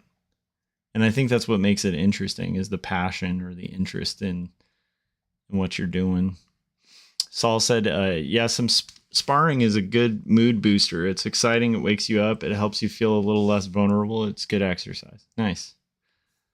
Flowing pretty much involves understanding body mechanics and developing kind of sense for how a hit will come at you. Slight movements to dodge, remaining supple and fast.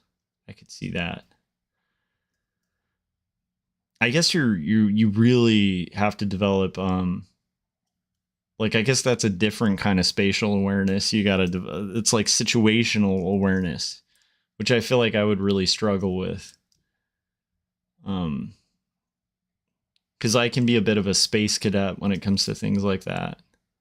I'm often thinking about other things. I guess I could see where that would be fun, because I guess when you're in the ring, you really can't afford to be like thinking about anything other than just being present in the moment, because if you're not present, you're going to get rocked. You know, like, and I'd imagine that would be kind of nice in a weird way, because what other scenarios in life, you know, are you kind of in a scenario where you just have to be fully there and just really aware of everything? You know, and in the flow state, right? Because you can't overthink, you know, in that kind of scenario. That's got to be pretty fun. Now that I think about it, I can see where it would be fun.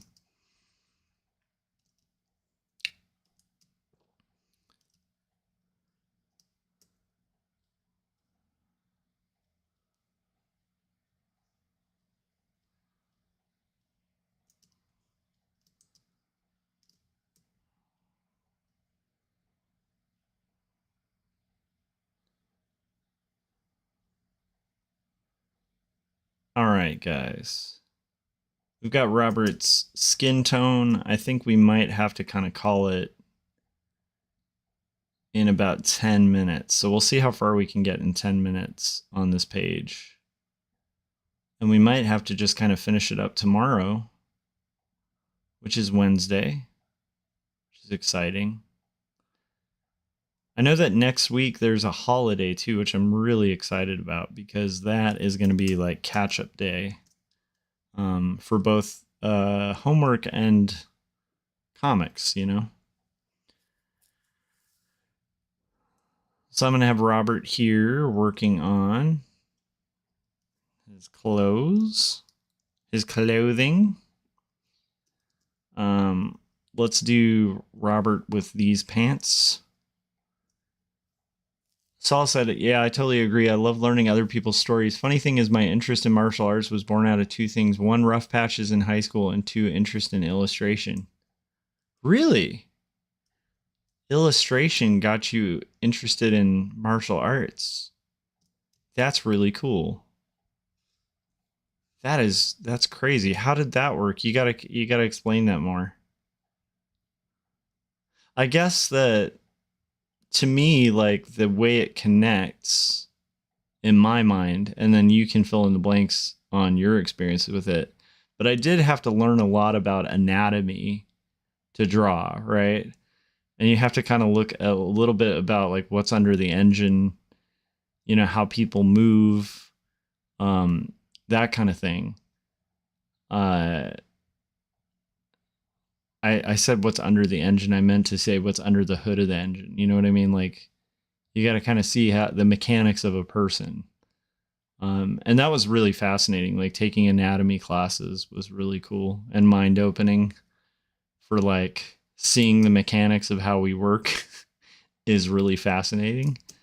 Maybe that's it. I don't know.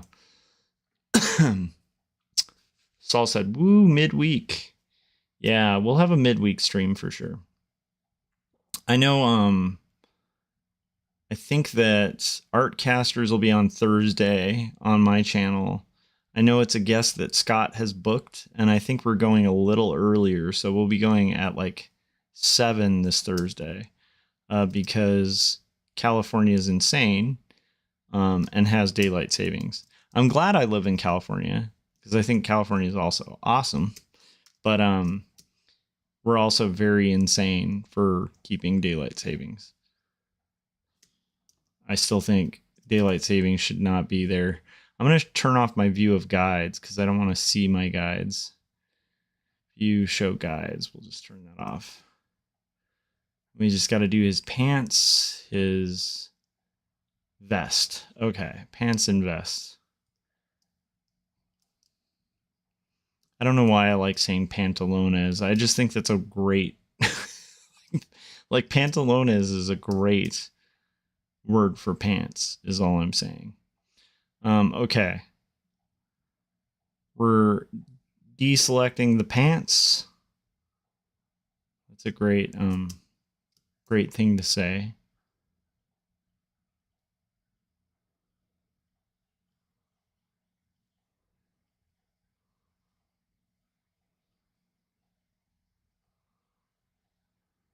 There was a photographer. This reminds me of like the action thing, and I'm gonna read what your thoughts are too, Saul, on this. But there was a photographer, and I'm blanking out on his name, Robert something.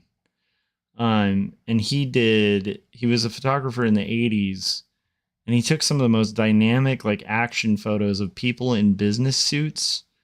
And what he did was he just took them to a rooftop and then just turned a tennis ball machine at them and just shot them with tennis balls and got their reactions like as they're trying to dodge these tennis balls. And it's like these crazy action poses. They're like these beautiful photos. It's kind of insane. But he just got like some of the most like dynamic movement just from like seeing people avoid getting hit, you know? So maybe there's a little bit of that. I don't know. Okay.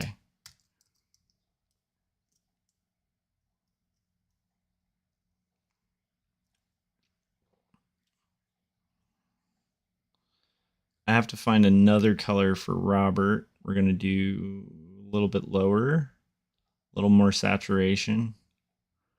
A little more saturation. Okay.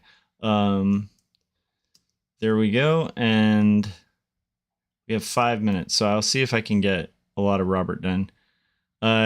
Saul said, think of a manga and action comics, body mechanics and understanding more realistic body interaction and combat mechanics.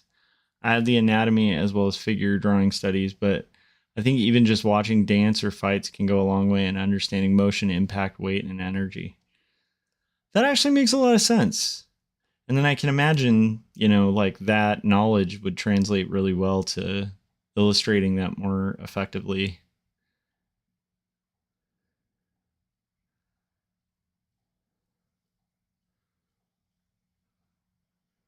It is interesting to me how much like energy and balance and motion, like, you know, even watching Yamamoto, like him do his pitches in the World Series, I'm starting to clue into like how much art there is in like a good pitch. Like from like the way they're holding their hand to the way they like create motion and momentum and like just all of the forces that they're putting into just that little poetic move, as well as just like the chess game of like trying to kind of read the box that you're trying to kind of throw in and like where it's going to throw somebody off, where it's going to eventually end up on the field if you pitch in a certain direction. It's like all of the thinking in that. It's like almost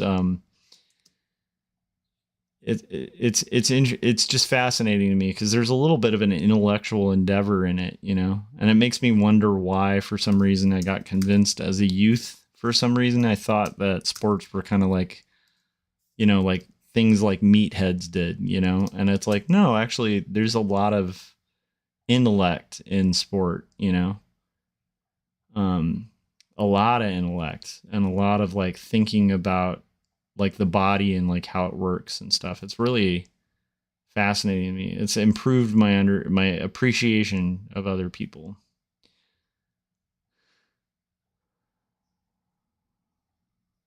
Kind of like the ballet of the whole thing, you know?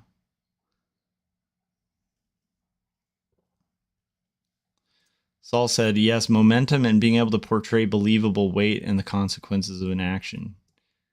Yeah, you definitely like, this is something I'm just trying to, it's hard to teach, but it's like, yeah, like again, right now, what I'm teaching my art class is mostly perspective, and it's like, you know, early intro to art kind of stuff. But it's like trying to get people to think beyond just like, okay, these are the rules of the thing we're doing. But when you're drawing a city, like, you know, is everything to scale? Can you fit through that door? Can like the person who fits through that door like sit on that chair, right? Just to kind of get people to be creative, use their imagination, and really get engrossed and think about like, you know, if this happens, if this weight is here, where's the weight going to be here? Like, just getting people to kind of envision and like really think about what they're drawing is that's the fun part of drawing. Like the fun part of drawing is that like really immersing yourself in the space and really imagining, you know? Okay. Yeah, I had to have that same realization about domestic sports. Now that leads to an interest I have personally in differences in types and personality differences in types. Okay, what's your interest in different personality differences in types? I'm interested in those things too. Okay, you know what? We'll have to do it to be continued because it's 2 a.m. I'm gonna have to call the stream. Saul, I love hanging out with you. I appreciate you hanging out and keeping me company while I'm working on my work. It was nice. We got a lot done. We got pretty far on the page. This is where we're at so far. And we'll finish it up tomorrow. So I will see you guys on the live stream tomorrow. If you guys are watching this after the live stream, make sure you hit that bell so you get notifications at the odd hours that I go live. And let me know what you guys think about, you know, what we talked about and stuff today. What's your favorite kind of physical activity that requires thought? I've been surprised by that with exercise. Like, I like when I was younger, I thought of that as like a meathead thing. And I didn't realize there's even an intellect in that, like how you're holding your arms and stuff dictates like how effectively you're protecting your back, right? And you're working specific muscles of the body. It requires a lot of knowledge. It's interesting. It kind of makes you think like maybe the Greeks and Romans were onto something with all that, you know, like intellectual and athletic like combination, you know, of like a well-rounded person. Anyhow, what do I know? I'm a nerd who draws comics. I'll see you guys tomorrow. Have a good one. Yeah. And, Saul said hands-on sports tend to appeal to folk that are more sensing focused on external factors. They tend to be less prone to being nerds as their focus is more external, perceiving their environment. Oh, and bodily sensations. That's a good point. Yeah. That's actually a good point. It's kind of like an external versus internal. Interesting. can we bridge the divide? Hopefully we can. All right, guys. I love it. Oh, rather than focus on listening to and generating thoughts inside their mind. I love that. That's a really good difference. All right. I will see you guys on the next live one. You guys are awesome.